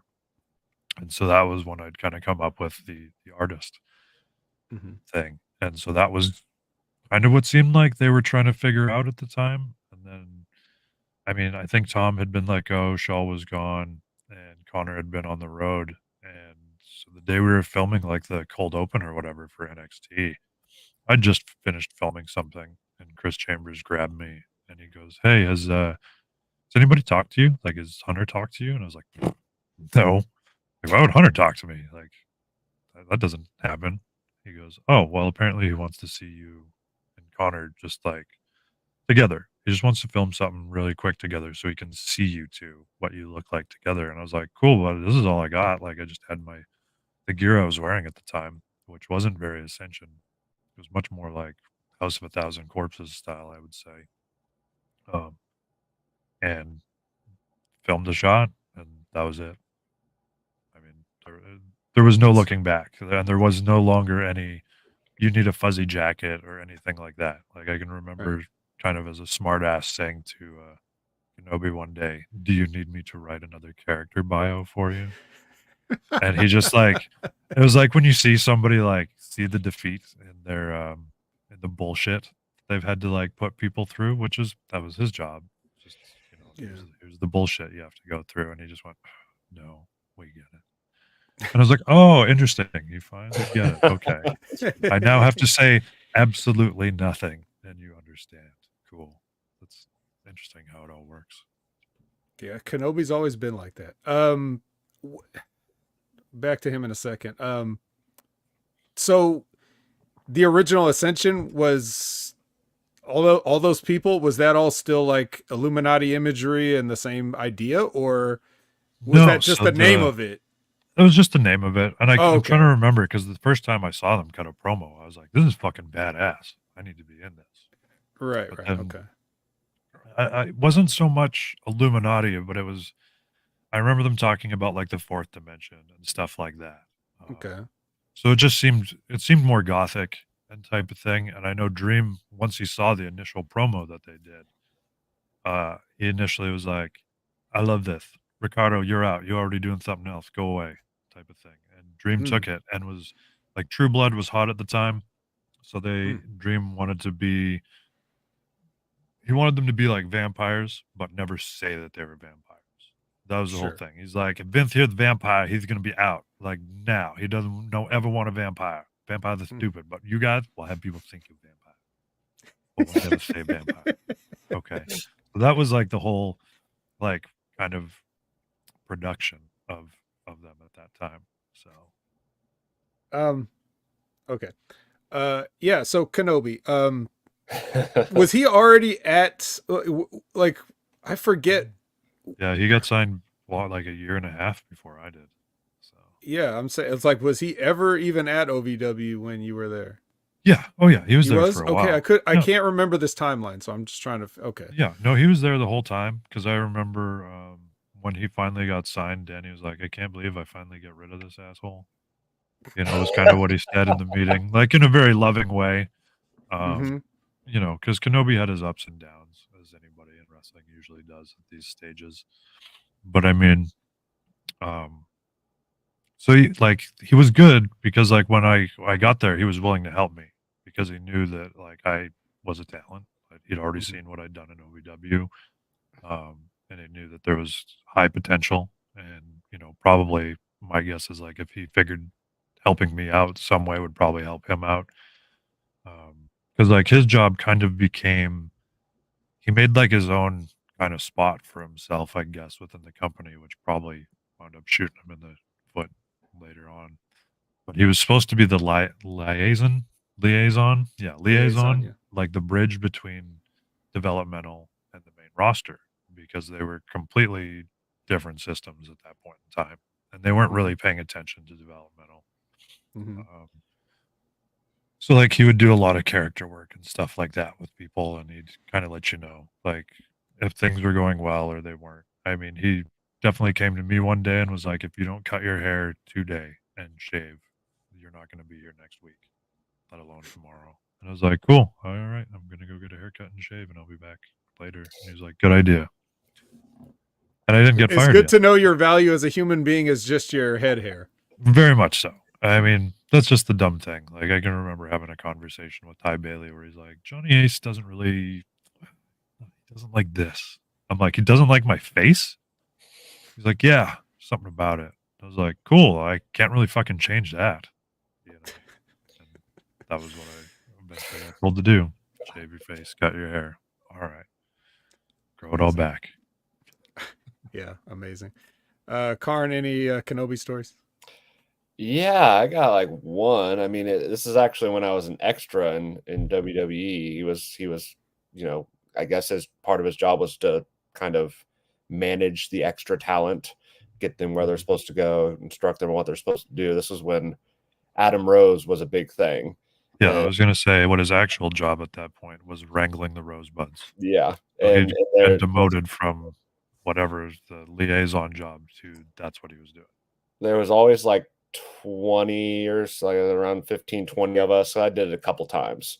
The first time I did it, they let us like pick out our costumes. And I was in, not grad school. I was in undergrad at the time, and I was, acting and stuff. I'm going to be a clown because I like clowning class, whatever, and be this clown character. And Kenobi's going over what everyone has to do. He's like, guys, it's a party. It's great. You know, you're the Rosebuds. You got to go out with them. You got to be celebrating, jumping around, but don't be too much because Adam Rose is the star, et cetera, et cetera. And then he looks at me and he's like, because if I see an unenthusiastic clown out there, you're not asked back. And I'm like, and everyone could tell that he's like literally talking right to me. And I'm like, what the fuck, man? Like, okay. So I went out there and I was like, not as enthusiastic to like get in trouble to be like so crazy that, but I was probably on par with Adam Rose, like just enough to be like, yeah, fuck you, man. I'm enthusiastic. I don't care what you think about me. and after that, he never complained about any sort of like acting ability or enthusiasm from me or what I needed to do ever again. It was always just general, like, here's your instructions. I know you can do it. Cool. Yeah. That's like my Kenobi story. I guess he just like, I don't know, assumed I was the same Kharn Alexander from OVW from, I don't know, 7 years prior. And I'm like, bro, like, hey, people change. Like, you don't got to call me out on it. Like, it would have been a different story if he would have pulled me aside and said, hey, man, I know you used to have troubles with this. But he was like, let me just call Kharn out in front of every other extra here and, you know, a few superstars as well, and it'll be fine. Like, dude. Yeah. So, yeah, I mean, he was never like a huge dick to me, but he and I never really saw eye to eye completely. So, but no, he was never a huge dick. He was always just enough of a dick. Just enough to irritate me. Yeah. Like, he was very condescending. Yeah. He had that like perfect little like twinge of condescending at the end of usually any question that he asked you, which made him come off like a dick. Yeah. Yeah. I remember that, like, it was early when I got there. For some reason people were outside waiting, but like, I'm all the way from California. I don't know anybody. I don't have it. So if I go to the Davis Arena, I'm at the Davis Arena now. And if I can't go in, I'm out there now. I didn't have a car or anything like that. So like he, you know, he's like, hey, you know, why don't you come in here and sit with us? It was like him and Aaron LaMotta, I think, were in a car. And so I just sat in the back seat of the car, but just like, even him asking me to like come in the car, it was just like, it was like the hardest thing in the world for him to do. You know, like, I can't believe I have to do this right now. Yeah. Will you just please sit in this car and not freeze to death? Thanks. Yeah. You know, like, so, do you guys know how he got the Kenobi name? I'd heard it. He wrestled as a Jedi. They used to play the clip at the beginning of DCW all the time. I think Danny managed to sneak it in there on him because he used to handle all that production stuff for DCW. And then Danny put in the little clip that showed him coming out in his Jedi attire with his long hair and everything. And I remember he did like a point at the end of his little spin, and somebody at one point in the entrance put a little star on it. It was like the only like special graphic that was in the DCW opening was for Kenobi, and he never once wrestled on the show because he'd been hurt by that point or whatever. Yeah.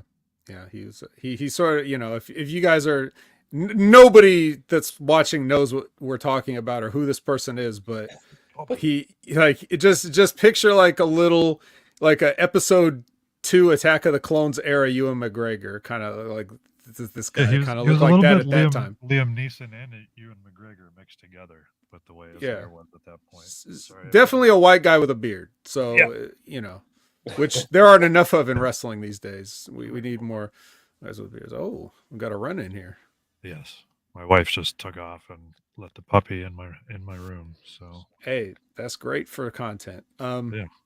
So let's well, speaking of matches, let's talk about matches. So both of you guys, similar situation. So I'm in this gimmick called the Army of Two, and my idea for the Army of Two is, it's us versus everybody else in the entire wrestling business.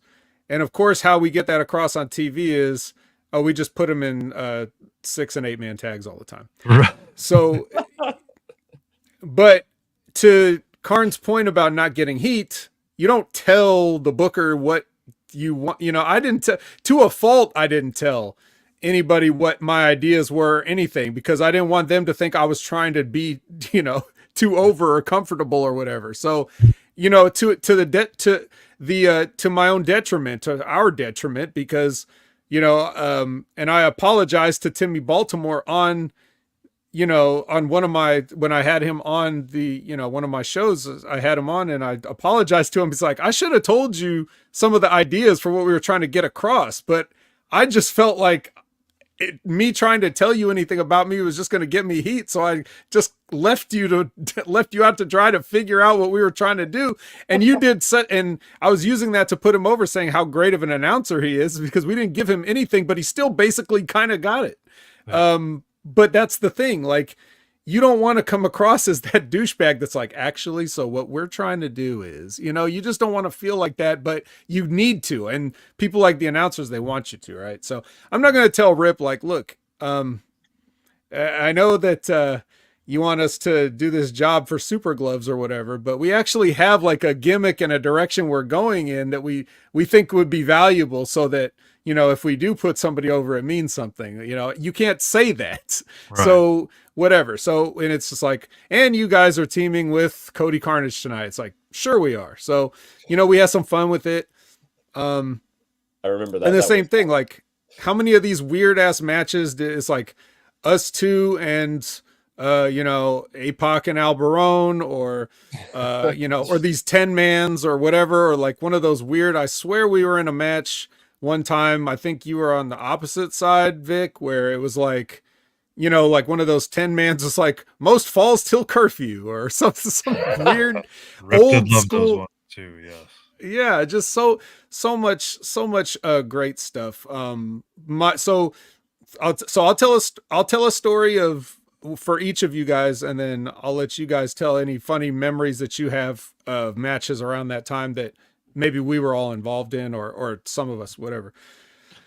So for Kharn, it was, you know, I was in the position where, you know, it's like, we're kind of in charge of putting the match together, and the baby faces just have to do what we say. Right. So, so Kharn is like, I have this move I want to do, and maybe I can do this move. I don't remember what the move is, but just for the sake of argument, let's say it's a DDT. We'll just say DDT. It's like, I want to do my DDT. I was like, all right, sure. You know, so, I said, I'll call it out. I'll call it out there. So we get to the spot in the match where, I want, Kharn to hit his DDT. Right.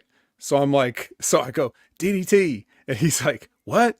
And I said, DDT. And he's like coming closer, like, what? And I was like, you know, almost, I guess the first row could probably hear me. So, give me a fucking DDT. So it's a DDT. And as you can imagine, the crowd went wild. They signed him to a contract immediately. This was his star-making performance. But yeah, that's my favorite memory, unironically, with Kharn in the ring. At the time, I'm sure he apologized to me a bunch in the back, but I was just like, get out of here, man. Whatever. It's like, it was funny to me, but you know, it was very sort of like representative of what things were like around that time, you know, and the sort of experience level, because I consider myself, like, I look at a guy like APOC coming in, I'm like, man, this guy's a fucking wrestler. And everybody else is like, you know, I'm looking at, like, I'm green, and then I've got to be in charge of this guy that's so green. And it was definitely a feeling of the blind leading the blind. And even at my most confident, and even when I felt like I could go out there and do anything, I still had that sort of like, it's like, man, but if I could just be like APOC, like, as good as him. My memory of APOC in a match is everything. So everything that you would do in the ring it seemed like it was pretty great as far as I remember feeling it. You know, everything looked good. The stuff you took looked good. You sold. The stuff you gave out felt good, but it didn't feel dangerous. Of course, I mean, if you're chopping a guy, you're going to chop a guy. You know, that's just good. That's just good Canadian chopping, snug. You you take a front buckle. Like, I don't know what it is about Canadians or front buckles, but I guess after you saw Bret Hart all those years, you felt I like, know to Brett, yeah. how could I do any less? I've got Yeah. to kill myself on that front buckle. And so I was in a match this one time, and you grabbed a headlock and I shot you off and you tackled me. And when I hit the mat, and this wasn't the tackle that you gave was so crisp, and I couldn't help but take a good bump, right? I'm not saying that you gave me a shoot tackle, but like I took a real good bump, and then I remember feeling like my body fell asleep. You know how like your foot falls asleep? Yeah. You feel the pins and needles? Yeah, like everything from the neck down fell asleep. And I could move, but I felt like my entire body was tingling. And whatever we did next, like however I fed up or whatever we got into or when you tagged out or whatever, but I just definitely have that distinct memory of taking the tackle. My body fell asleep. And it woke back up like when I was on the apron or something like that. But it was a little bit weird. Like, I guess I couldn't be too scared because I could still move. But it was definitely a sensation unlike anything I'd ever felt before. Yeah, I kind of vaguely remember that now that you've brought it up, because I think I just grabbed you in a hold. I think after I tackled you, I must have like noticed like that you weren't moving or something. And I probably covered you and asked if you were okay. And I think I remember you saying, "I'm a little tingly." I was like, all right, well, we'll just sit here for a minute, get to where we're going. Yes.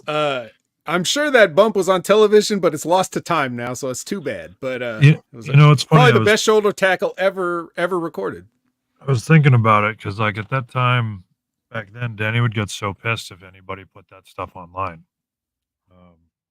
And I know Pops afterwards, and I think probably by the time after Danny left, started putting a bunch of the DCW stuff on his page and whatnot with that. Because I remember when I used to always see him tweet it out. But what gets me now is like a lot of the stuff that I know I booked for in OVW was never online. Like mine and Von Lilas's stuff was actually never online because Danny forbid us to take any of that footage and put it online. And even for me to get footage of some of that stuff before I left, it was always time coded. So that Danny said he knew if any of that stuff ever got out there, he knew where it would come from. And I was like, well, yeah, obviously it'd be from the guy you fucking gave it to. But, I was thinking about how ridiculous it is now because I was like, man, there's like a whole bunch of good wrestling that nobody's ever seen because it's not online. And I mean, there was so many talents with that stuff. And I mean, all because we were respecting Danny's wishes. Where, I mean, nowadays it's like, oh, well, there's a good chunk of like my career history and many other people's career history that nobody has any clue about. And I don't know how many guys were actually ever able to get that footage. Like I was one of the few because I was begging Danny for it so that I could, try to make myself a highlight reel or something like that for when I was trying to get a job. Yeah, it's got to be somewhere. Yeah, and, I mean, I know Pops has probably all the DCW stuff. So. Yeah, we'll have to see what we can do about that. Like the Void Century. Yeah, the Void Well, Century. I mean, and it was what we were trying to do to keep, OVW alive at that time too. Because I think there was a bunch of weird stuff. Like it did get switched to like a different channel, but I think we had like a longer time block or something like that. So there was like more stuff that was being used on it. But I mean, none of it ever, I don't know, as far as I know, has ever seen the light of day online. But I mean, I know I still have a bag of DVDs somewhere from OVW and all my stuff, but it's all, it's sitting in a book somewhere in my room here. Nobody's watching it. Von Lilas is the only one that ever breaks out her old stuff to watch it. Right. All right. So real quick, any memories, Kharn, any match memories from involving like, Man, the three of us, or you brought up that like them putting me with you every now and then. I just remember the first time we were tagged together and you guys were doing the Army of Two thing. For some reason, everybody so well because I walk out and I'm like myself, but they're like, that's not Kharn's music. And then you guys walk out behind us and Zeus is doing his eyeball thing and you're doing, your Agent Williams thing. And then you guys just stop and are like, the fuck is this? you know what, we'll use them. It's fine.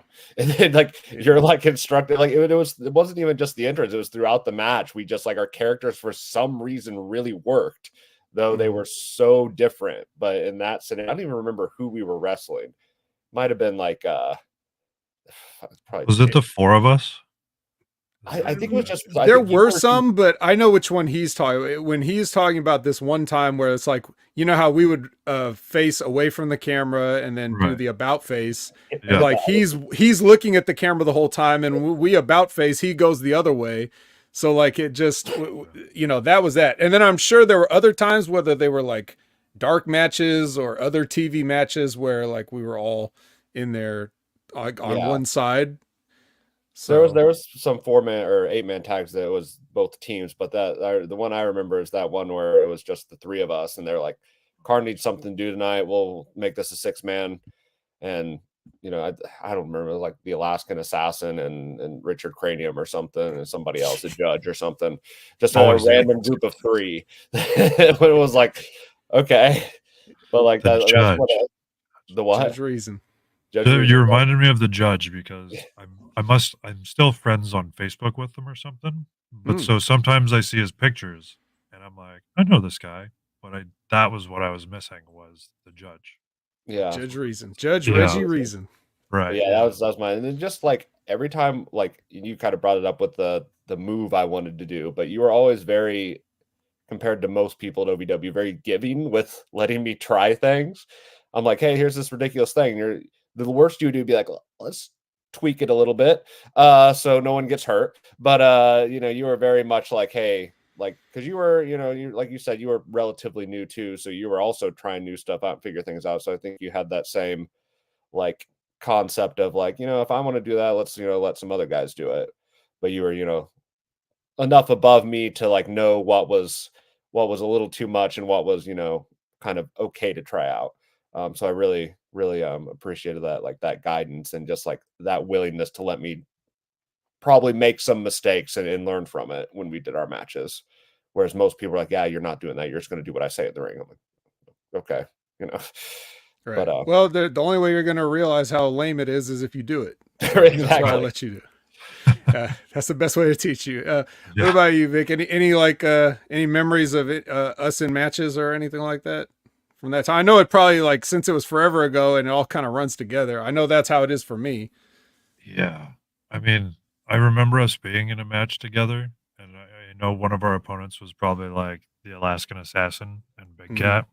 I feel like the one thing I remember was when we finally worked together, like whether we were on a team or opposed, was I was like, oh, finally somebody I don't really have to worry about. Like at least people that like know ABC.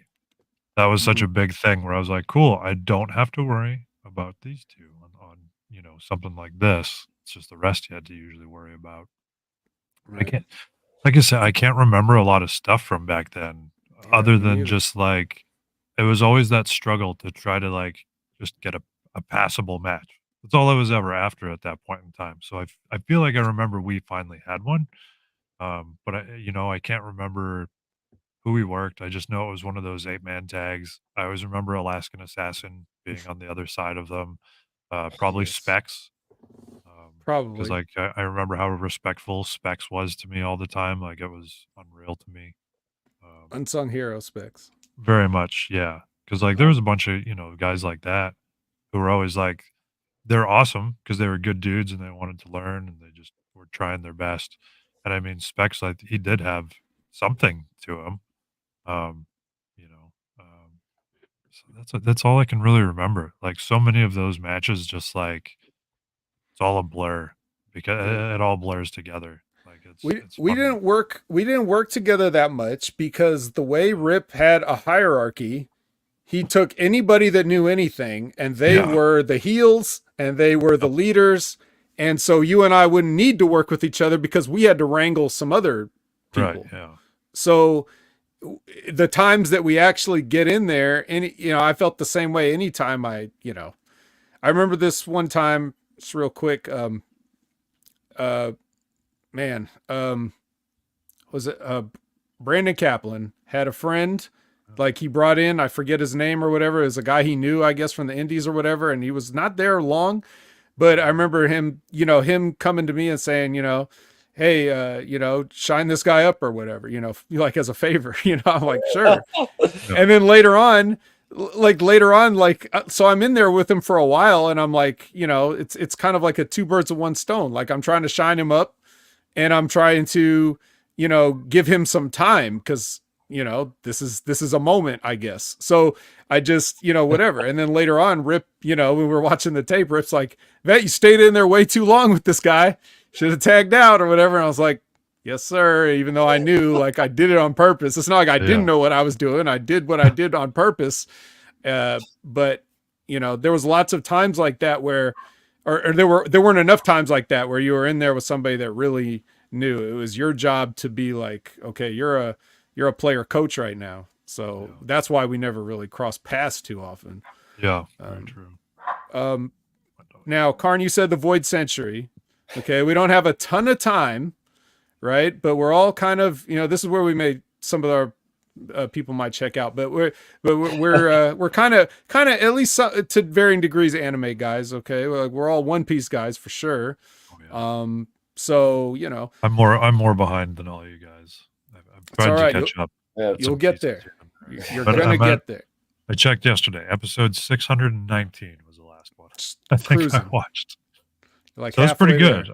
There. I got to keep it like kind of behind a little bit because I know Hulu just dumped out all of those ones not too long ago. So if I finish it all right away again, then I have to wait for them to dump out the next couple hundred episodes because I never watch it in the actual Japanese. Oh, you got to do it. Even Kharn had to do it eventually. So I think you kind of forced me to.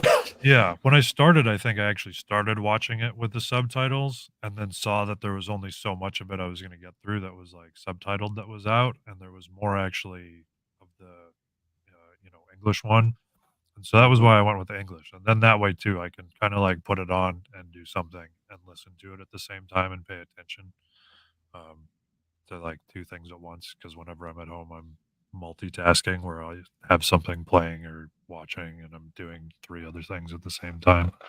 But right.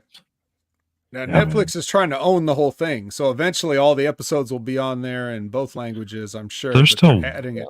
Yeah, they're still way behind. Like because when they did their latest drop, it was only at the end of Impelled Down. I think is all that they had on there. They've added Marineford on there, but you know what else they did? They're starting to run the weeklies. Right. So they're skipping the entire last body of it, but they're putting the new episodes on there weekly, which is crazy. Okay. That was what I hadn't seen. I'd seen that they were doing something where they had it broken up into different sections, but yeah, I hadn't seen. I've definitely not watched anything new because like even I went to the new dungeon a month or two ago. Mm-hmm. Dawkins was wearing a shirt and I had no idea who it was because it's somebody newer in One Piece and like I'd made a reference about One Piece and he just points at his shirt. I was like, I'm not there yet. Like, I don't know. Spoiler. Like, cover that up. Turn that inside out. Yeah. It's like don't say anything. So Vic, when you get caught up on Netflix, if you need to like share my Crunchyroll, I got you. Oh, gotcha. Yeah. Cool. That'd probably be so Kharn, you're all caught up, right? Everything. Yeah. I'm actually starting. I just started. I'm trying to read up in the manga now, so I'm going to be even further ahead soon when I get time to actually sit down and have a couple hours of reading at a time. It became necessary just for the reasons that Vic is saying because spoilers are everywhere. Yeah. So I was just like, you got to just be current with whatever's current. But yeah. So. How much? Well, Kharn, how much time do you got? I mean, I know that you had an out, but what do you? You know what? I think that thing might not be till next week now, so we're just gonna make this really this month. Well, I get to choose. I mean, and I'll talk about it later. But okay.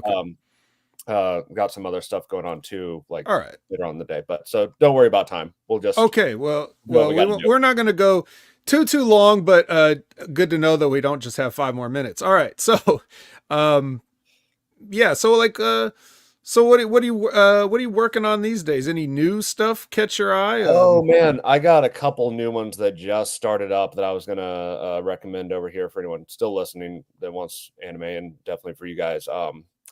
One that's on Crunchyroll. I don't know if it's anywhere else. It is How Not to Use Healing Magic.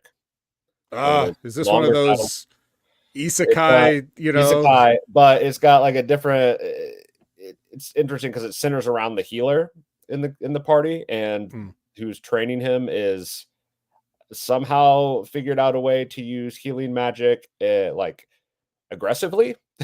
So it's interesting, but it is an isekai. The other one is on Hulu. It is Undead Unluck. Yes, Undead. One that is.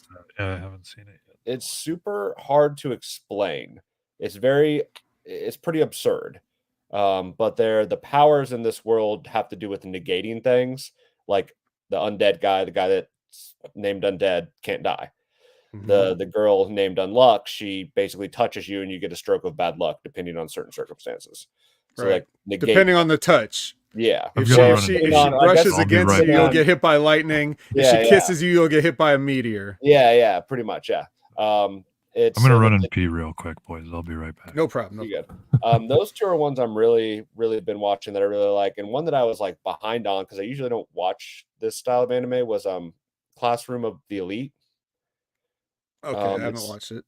It's one that it's got a good story to it. It's not like like adventure or horror or any sort of like isekai type. So it's literally just these people that are at this really prestigious school that has very certain rules that.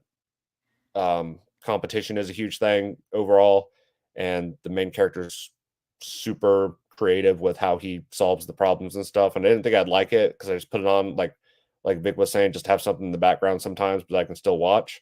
But then I got sucked into it, and I watched 3 seasons in like a week. Oh well, must be good. So then that's also coming out with new episodes. Those are the 3 that I've really been on recently, other than like One Piece and stuff like that. Before last season, Chainsaw Man was one I was really big on, but that was one that, and then you put me on Spy X Family. That one was really good. That's still going. Great. Yeah. Yeah, I mean, so like that's the thing about anime is a lot of people hear it and they have a certain preconceived notion or whatever, but it's really just a sort of like it's such a buffet because you could really get whatever you're looking for. There's probably some show based around that. They're not all about superpowers or wacky stuff or whatever. Some are just like they just be like regular TV shows except it's animated, like whether that's a drama or a sitcom or whatever. But like so, isekai is a term we just threw around like anybody really. But if you're not familiar, it's a whole genre of just things where people end up in some place that's not normal Earth. Yeah. They either show up in some fantasy setting or some futuristic setting, or they're in a video game all of a sudden or whatever. It just means another world, basically, is what the term means. So there's a whole, trendy genre right now of all these things that are like, is it wrong to pick up girls in a dungeon is one of like the earlier famous ones that sort of like, got popular. And then it started to be and they're usually based on like what they call light novels, which is like, it's just like a regular novel or like a young adult, like type novel, but they just have illustrations in some of them, like illustration every once in a while. So they call it a light novel. And a lot of those are based on that. So that's a big deal. But there's just so many of them that it's like, and so few of them are good. And even some of the ones that I tried out and they ended up kind of falling off a little bit. Like I really didn't, after season 2 of Rising of the Shield Hero, I no longer really cared. That kind of fell off. That time I got reincarnated as a slime is another one that was pretty good. But it didn't stay as good as it started out. So I just sidestepped the whole thing now altogether. Did you ever finish Spider? I never watched any more than what I told you I watched back when I told you that. You got to watch the whole thing. It comes. I can't. I have no time. I switched to subs for you. You got to at least like give it a shot. Bye. Guilt trip. All right, fine. He see what he did, Vic. He guilt tripped me. So that's how it goes. Yeah. All right. Well, so I was just asking Kharn like if there's any shows he's been into now. You're chugging along in One Piece about halfway through. Is there any other anime that you've either historically liked or anything that you're catching up on now? I mean, like I just been One Piece is kind of a jump back and forth with like the other stuff that I watch, which isn't usually. I mean, nothing other anime wise. I tried to get into Invincible, the second season of Invincible recently. I don't know if you guys watched that one or Yeah, not. I do. But I watched the first, I don't know, 1 or 2 episodes, and I don't know. I was like, somebody else playing the multiverse role. I was like, okay, now I'm kind of tapped me out in a way. So I was like, man, Marvel and DC have so much stuff with the multiverse that the last thing I need is another multiverse somewhere else. Yeah, I definitely feel you on that. But Yeah. I actually thought that because I liked Invincible the first Yeah, season. I liked the first season really. Like I thought it was cool and different, at Yeah, least, but I did think the writing was a little bit ham-fisted in it. So actually thought the second season tightened up a lot of the dialogue, the scripting and stuff. Like I like that. But they're doing that thing where it's like you get half a season and then we take a break. So I think there's supposed to be some new episodes in March. I want to say like the second half of the second season's coming in March. Right. Yeah. But they left it on a decent cliffhanger. So I would, if you like the first season, I'd say stick with it. I understand what you're saying about the multiverse though. That's just like what we were talking about with Kharn here about all this whole anime, that there's a whole just genre of people getting transported to another world. Actually, what I'm watching right now, in case you want to add this to your list, Kharn, is Solo Leveling. I'm watching it. Yep. You watching that? Okay. Yep. So like that one's okay. That's pretty good so far. But again, that's more like that's more in common with like Sword Art Online or something than say any of these things with long, funny titles like, you know. Yeah. What's the full spider title called? So I'm a spider, so what? Or something like that. Yeah. What did you say, Vic? I didn't hear you. Thinking about Sword Art Online though, have you started Shangri-La Frontier? No. It's a good one too. It's very. You said that as though I was supposed to have started it. I never even. No. It's a big one that's gotten super popular. It's very, very much based on a video game. There's no like stuck in the world or anything. So I didn't think I'd really like it. It's just a dude playing a massively realistic video game, and this is pretty entertaining. So it's not an isekai. So if you want to check that one out. Oh, okay. All right. Vic, you said something. I didn't hear you. Oh, I just said I had watched Sword Art Online up to a point. Up to a point? Yeah. Yeah, because then it just got too massive.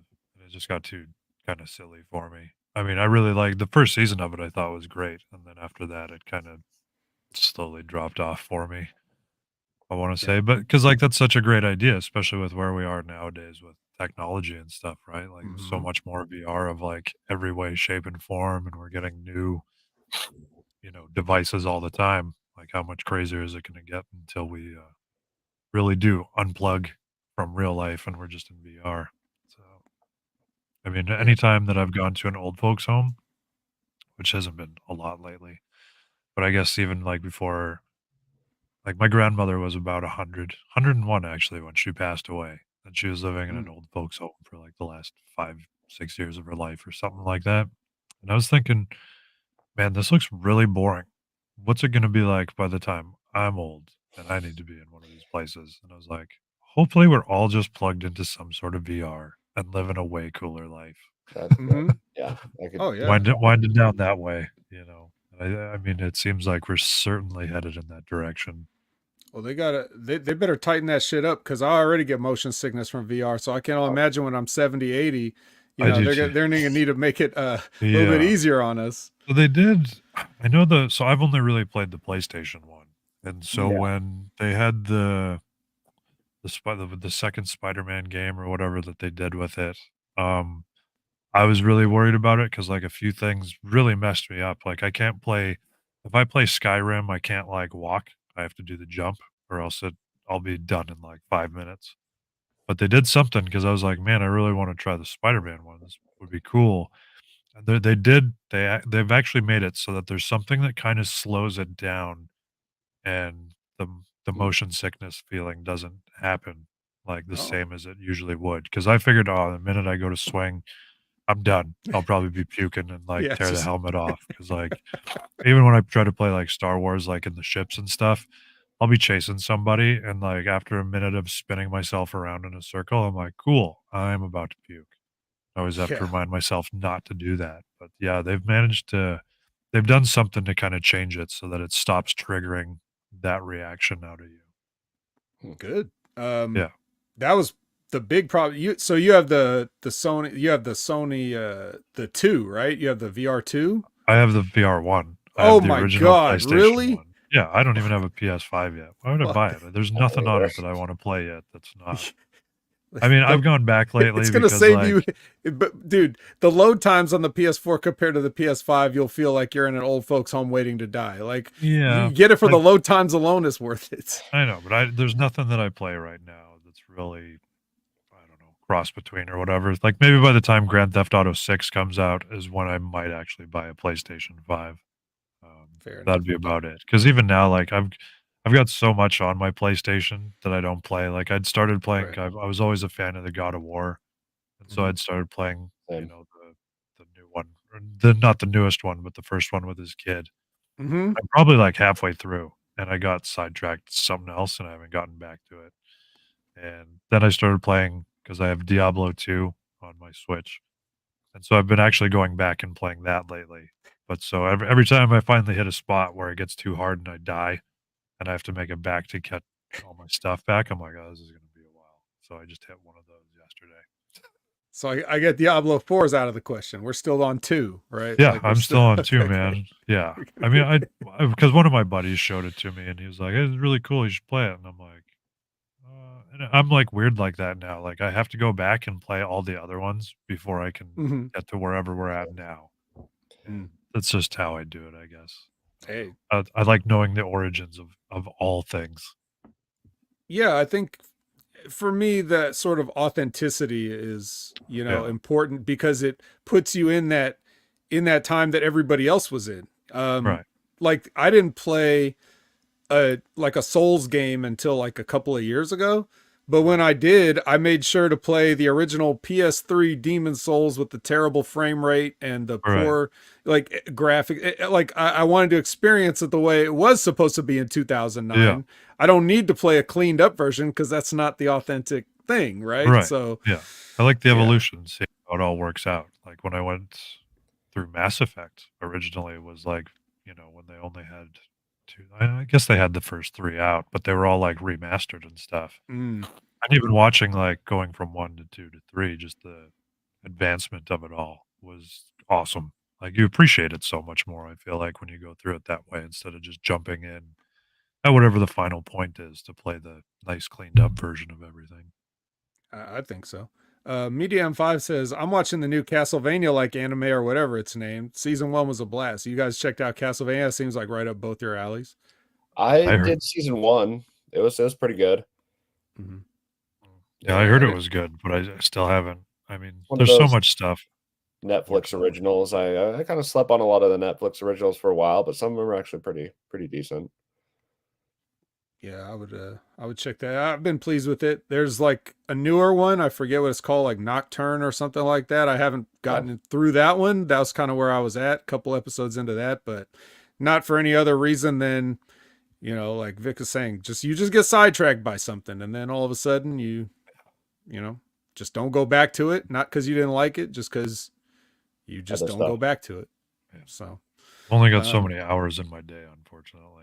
Yeah, that's right. That's the problem. And I've got one buddy that's always recommending stuff to me that he likes, and then I find stuff, that I eventually want to get into. Like I'm kind of the worst because I'll collect a bunch of stuff that like I'm gonna get into this, just not today.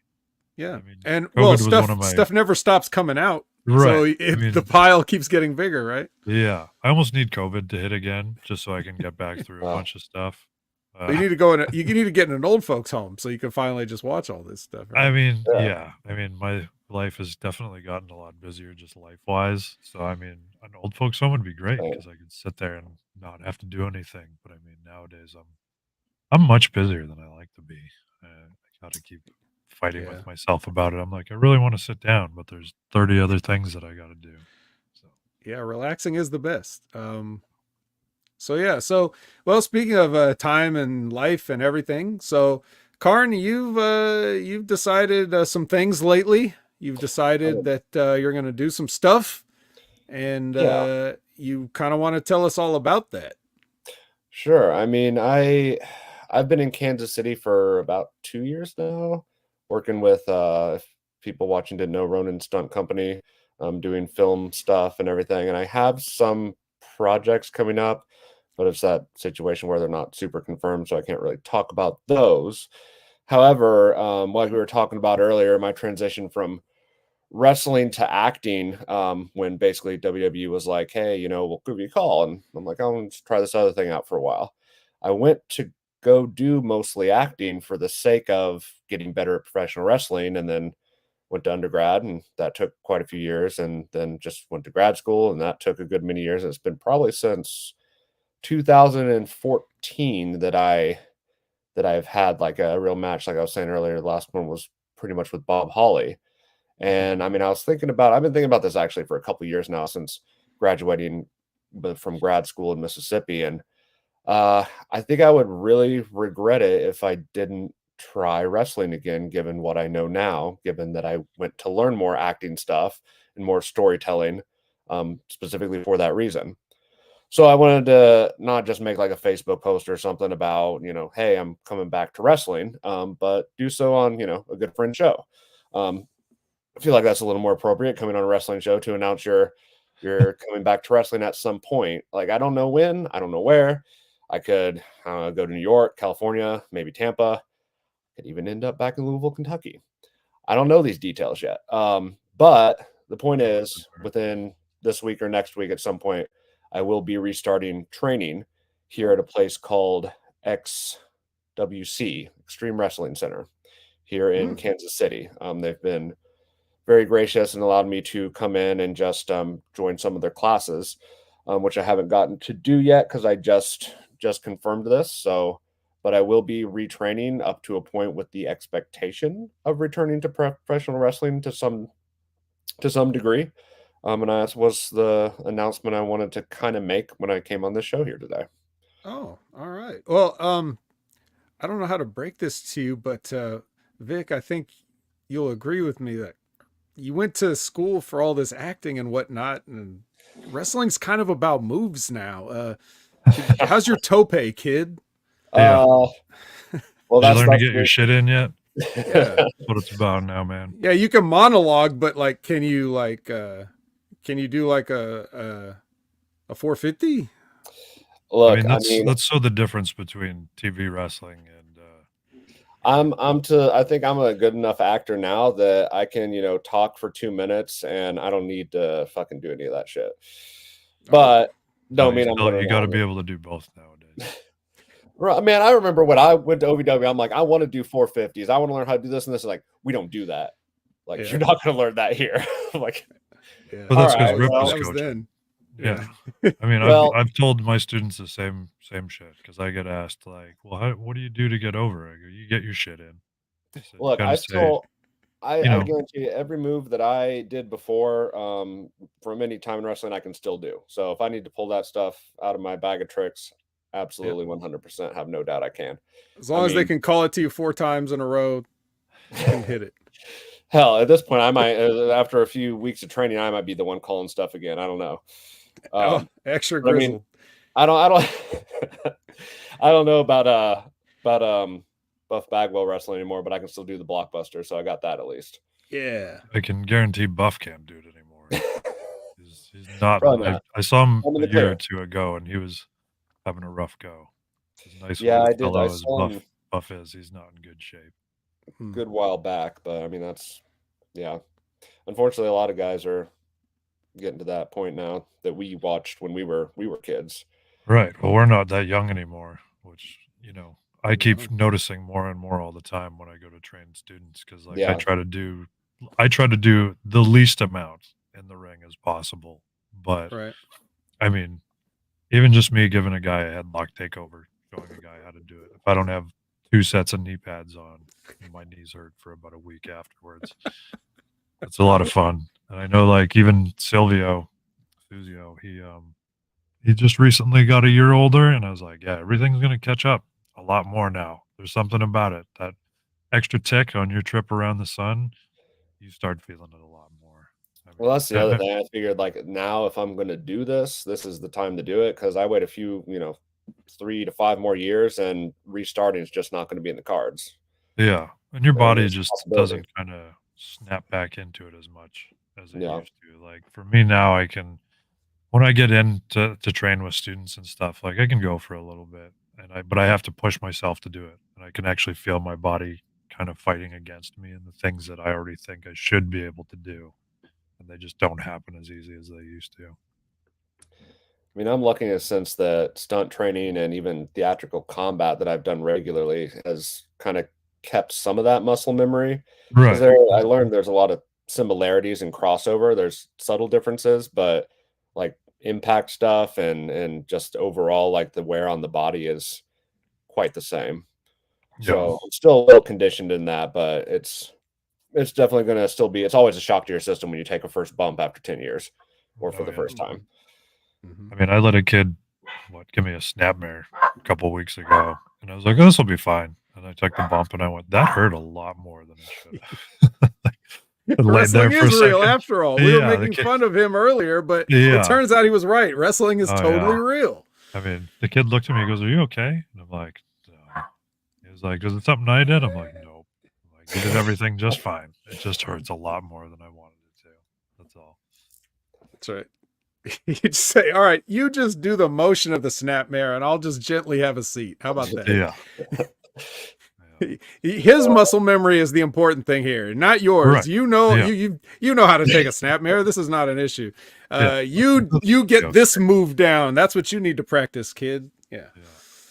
definitely. But yeah, it's true. I mean, God, taking a bump, I can't even imagine that. Like all the muscle memory is still there. Like I would definitely feel like I could just lock up with both of you guys right now. But taking a bump, no, thank you. Yeah. And even you were talking about Buff Bagwell. It's like, remember Buff got like paralyzed on live TV, right? Right. Yep. If you really go back and look at Buff Bagwell, like back in 97, 98, he didn't do anything. I remember actively watching him like, what does Buff Bagwell even do? He just is in the ring moving sort of, but like nothing ever happens. He just stuff Right. happens around him and he doesn't move like hardly he does. I don't know what he does. So even that guy can get hurt, it's like it just happens. If it's gonna happen, it's gonna happen. Yeah. True. So but yeah, so well, good luck with that, Kharn, with the letting people beat you up on purpose thing. That's hopefully that works out. Do practice your suicide dive. That's all that anybody wants to see now. Everybody knows that. That's just part of your shine spot. Most of the time you won't even bother with the headlock. You'll go straight into suicide dive, save time. So Good to know. yeah, looking forward to seeing you out there. As far as what you're talking about, Vik, you got Death Proof Dojo, everything. What are you up to these days that you have to keep getting up out of the house and leaving and doing stuff? Like whatever you want to tell us that you got going on. I mean, I work backstage for NWA as well, which has been fun. I mean, that doesn't keep me super busy. Obviously, they only run like every, I don't know what month, every 6 weeks or so they do their tapings. So I've been working backstage there, which I super enjoy. I didn't think I was gonna like, I don't know, getting back into anything, I suppose. And then, like just over a year ago now, they were in Tampa, and Sylvia had a bunch of our students there, and so I pretty much all went to see some old friends and to make sure that the students didn't do anything stupid, or around some of the vets and whatnot. And it turned out I just had a great time hanging out there. And meeting everybody backstage. And I was like, this is weird. People are cool. Like, not that people aren't cool everywhere, but it was just like an all around very good locker room. And especially for being I don't know, like kind of TV wrestling, I guess, or having like a little bit more history behind it. I didn't know really what to expect. And like I kind of started paying attention to the product as well while I was there. And I was like, I do kind of enjoy this. So I sniffed around and talking to Doc, he had like Dr. Tom, he had kind of asked me, he's like, you still want to bump? And I was like, he's like, you want to produce? I'm like, I could maybe do producing or whatever, Yeah. see what happens. And, kind of a couple, well, maybe about a month or two later, they contacted me and talked to me about some stuff. And so I've been doing that now for, I think, almost a year. I don't know. It's hard for me to recollect because it's always so spaced out, unfortunately. Like I wish there was more stuff that they were doing on a regular basis. But I mean, what it is fun. I super enjoy the product. I mean, I'm not big on a lot of what's on TV wrestling, and that might just be because it doesn't fit my view of wrestling. So, but I Mhm. just don't watch because I don't want to sit there and say like, "This is the shits," because I think it's the shits. Mhm. I've had too many older veterans who are locked into just their viewpoints on things, and I don't want to Mhm. be that guy. Because obviously, whatever the two main companies are doing is awesome.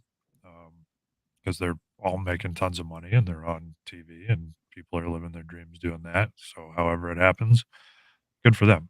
Keep it going. I mean, I'm not going to say anything about it. I just find for me, I usually don't have 2 hours to sit and watch wrestling, let alone 3 hours. Sure. So like NWA is just an easier, more digestible for me to watch. And I mean, even most of the stuff I find that like does maybe irk me or piss me off, I can usually like kind of find it forgivable because it's from somebody who's younger and still learning or Mhm. whatever else. It's kind of easier for me to let go. It's usually not something dangerous that I see. Yeah. And I mean, I've seen a lot of talents there who are like improving weekly, Oh monthly, yeah. that type of thing. And guys coming into their own in like good ways and stuff like that. And so for me, it's kind of a perfect fit for me. And I mean, I got to see the Outrunners a few times, which is Mhm. awesome Mhm. because like I was super happy knowing they've recently been signed because they were after it for so long and working real hard and getting their stuff in. And Mhm. it The is funny. spin. They got the Yeah, spin in. yeah, Yeah. it is funny because like I've had to work with Austin Idol a little bit, who is the quintessential of an older wrestler who says, "I don't like this because of this," Mhm. and they're the exact thing. Like I know they did something. I think the last time I produced something with them, they were with Austin and Zion in a 8-man tag match for the pay-per-view, and you can kind of watch. I've seen it on camera, but they're just doing their thing while Austin's going off doing his thing, and like the interaction to me was priceless to see, like kind of knowing them all, and because Austin was just getting pissed off by them, but he's already like cutting a promo where he was pissed off to begin with, so it kind of like added to it more and more. Because one of them would just be like, "Hey, talk about us," and like he's not going to say anything about them. Like he's already got his agenda to discuss. And so like he'll be in the middle of cutting his thing and he'll stop for a second and one of them will be like, talk about the Outrunners. He'll be like, shut up. Just yells at them to shut up. And I'm like, this is gold. Yeah. And I was telling him afterwards, I was like, that was so good. I'm like, the match was really good. The segment was really good. Be like, I don't know about those kids. They're too bouncy, spin around too much, all this sort of shit. And I was like, that's what works. I mean, Right. yeah, I Yeah. said to him, both of those kids worked for a decade, and just working didn't work for them. So Yeah. what they're doing now is working. So like that's Yes. pro wrestling to me. Yeah, you And, gotta be you gotta look at what everybody else is doing and then see yeah, what you can not do. Um, that's basically how it is. And yeah, NWA is good because they have like, you're talking about the up and coming guys and guys that you're working with and yeah, producing, but they've got guys, well, you just Austin Idol, right, they've got guys that have been there. There's guys like at every sort of like stop along the journey yeah, are kind of under one roof in NWA. So, yeah, combine that with the classic, throwback look, the right, studio wrestling. yeah, It gives like the kids a real good sort of like it's like going in a time machine. Like it's almost like they get to feel like it's not exactly like it was in the territories, but as close as you're gonna get, and it's a valuable education nonetheless, because you got guys like Austin Idol that were in the territories. So I mean, there's so many guys there that like the amount of knowledge is like pretty amazing from top to bottom, like, and just the different. I mean, wrestling always has different flavors of ice cream. You know what I mean? But NWA has so many different flavors, and it all kind of like works together very interestingly. Because I mean, some of the stuff that, I mean, a good way to put it is like the boss, William Corgan he doesn't always know wrestling terminology. So like whatever his idea is, sometimes he will say, "But make it wrestling." He's like, "This is my idea. okay. I'm giving this to you guys to work with. Make it wrestling."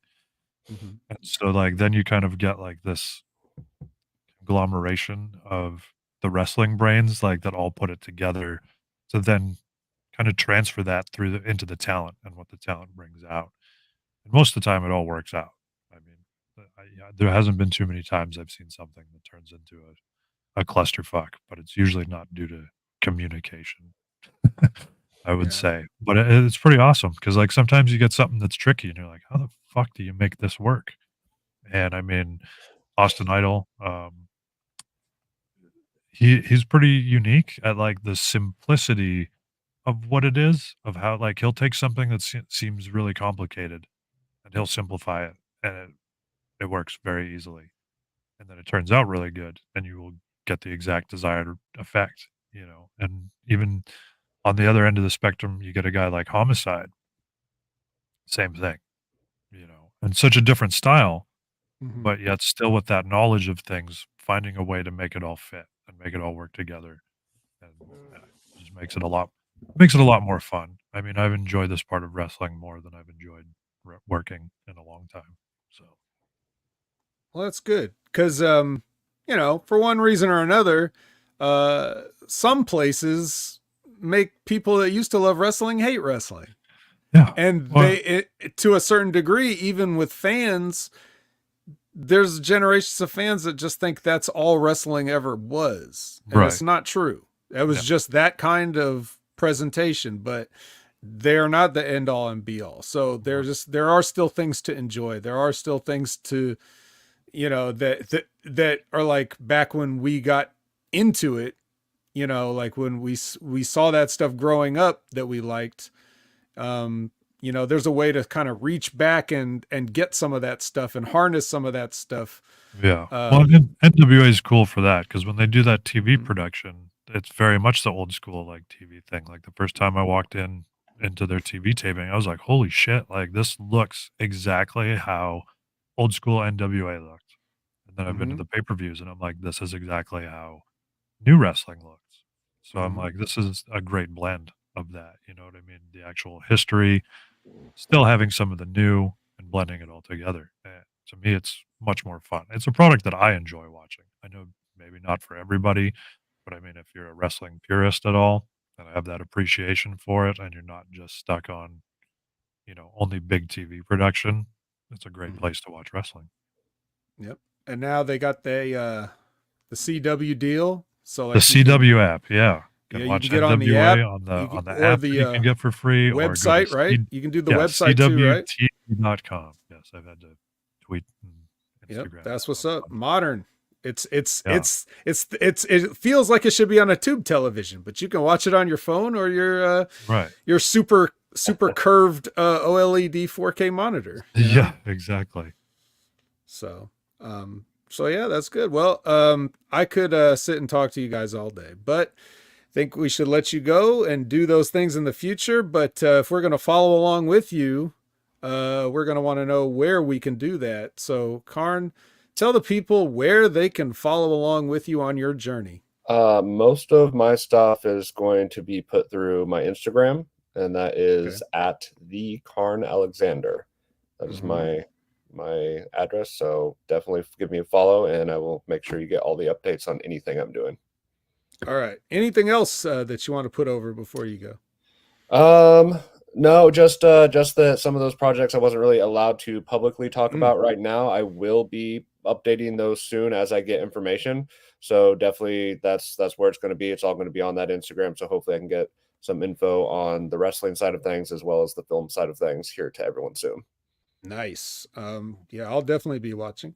And Vic, you talked about NWA, you talked about the CW app. Anything else that you want to get over? I know you've that lovely, beautiful voice has done some.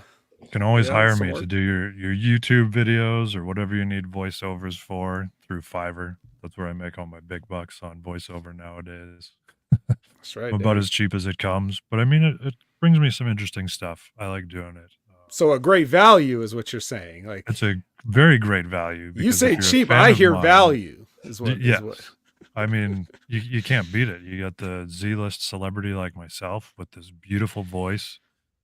That's, I will say, it's not motivational. People quit asking me to do motivational videos and telling me that I'm not motivational. I already know this. I would This is say my you're voice. a CW list celebrity, but that's just me. I mean, Gotta maybe. hit that Yeah, I don't first know about anime that. gig. Yeah, exactly, right? Then I have to know what I always see the ad because I get these targeted ads where there's the one guy who's like, you have to know how to blink in anime for voiceover. And it makes me laugh every time because I'm like, I get it immediately. It's not just like blink, blink. It's, you know, like that's a blink in anime. Yeah, that's right. What was that? Somebody said, I want to hear Yeah. Vic say what? How you doing? You don't have to put over that guy. I do. That's about, that's the All right, most there I'll it get is. from there. He clipped it. He clipped it. He'll jerk off to it later. All right. Yeah. So yeah, and social media handles for everybody that Yeah, wants to mine's follow at you. Vik the Space Lord. There's definitely some underscores in there, but it's only Mhm. on Instagram and Twitter. My screaming face in both of them. So Very nice. I don't think I have any fake accounts. Actually, I was never that cool. Nah, well, Me neither. those are for the A-list celebrities. So Right. you Yeah. guys are on your way there, but just not yet. You're not over until someone's trying to pretend they're you online. Right. Exactly. So- Yeah. So I think all three of us are safe. So with that being said, thank you guys for spending time today, making up for Tony Khan's lack of content. Somebody's gotta I do mean, it. he could have put the Outrunners on TV this week. They would have Yeah. taken up. Hey, the time. did you know that just this past Thursday on Ring of Honor, the Outrunners won a match? I think I saw that. Yeah, I keep seeing Nice. they're claiming something is AI that happened in that. I don't know.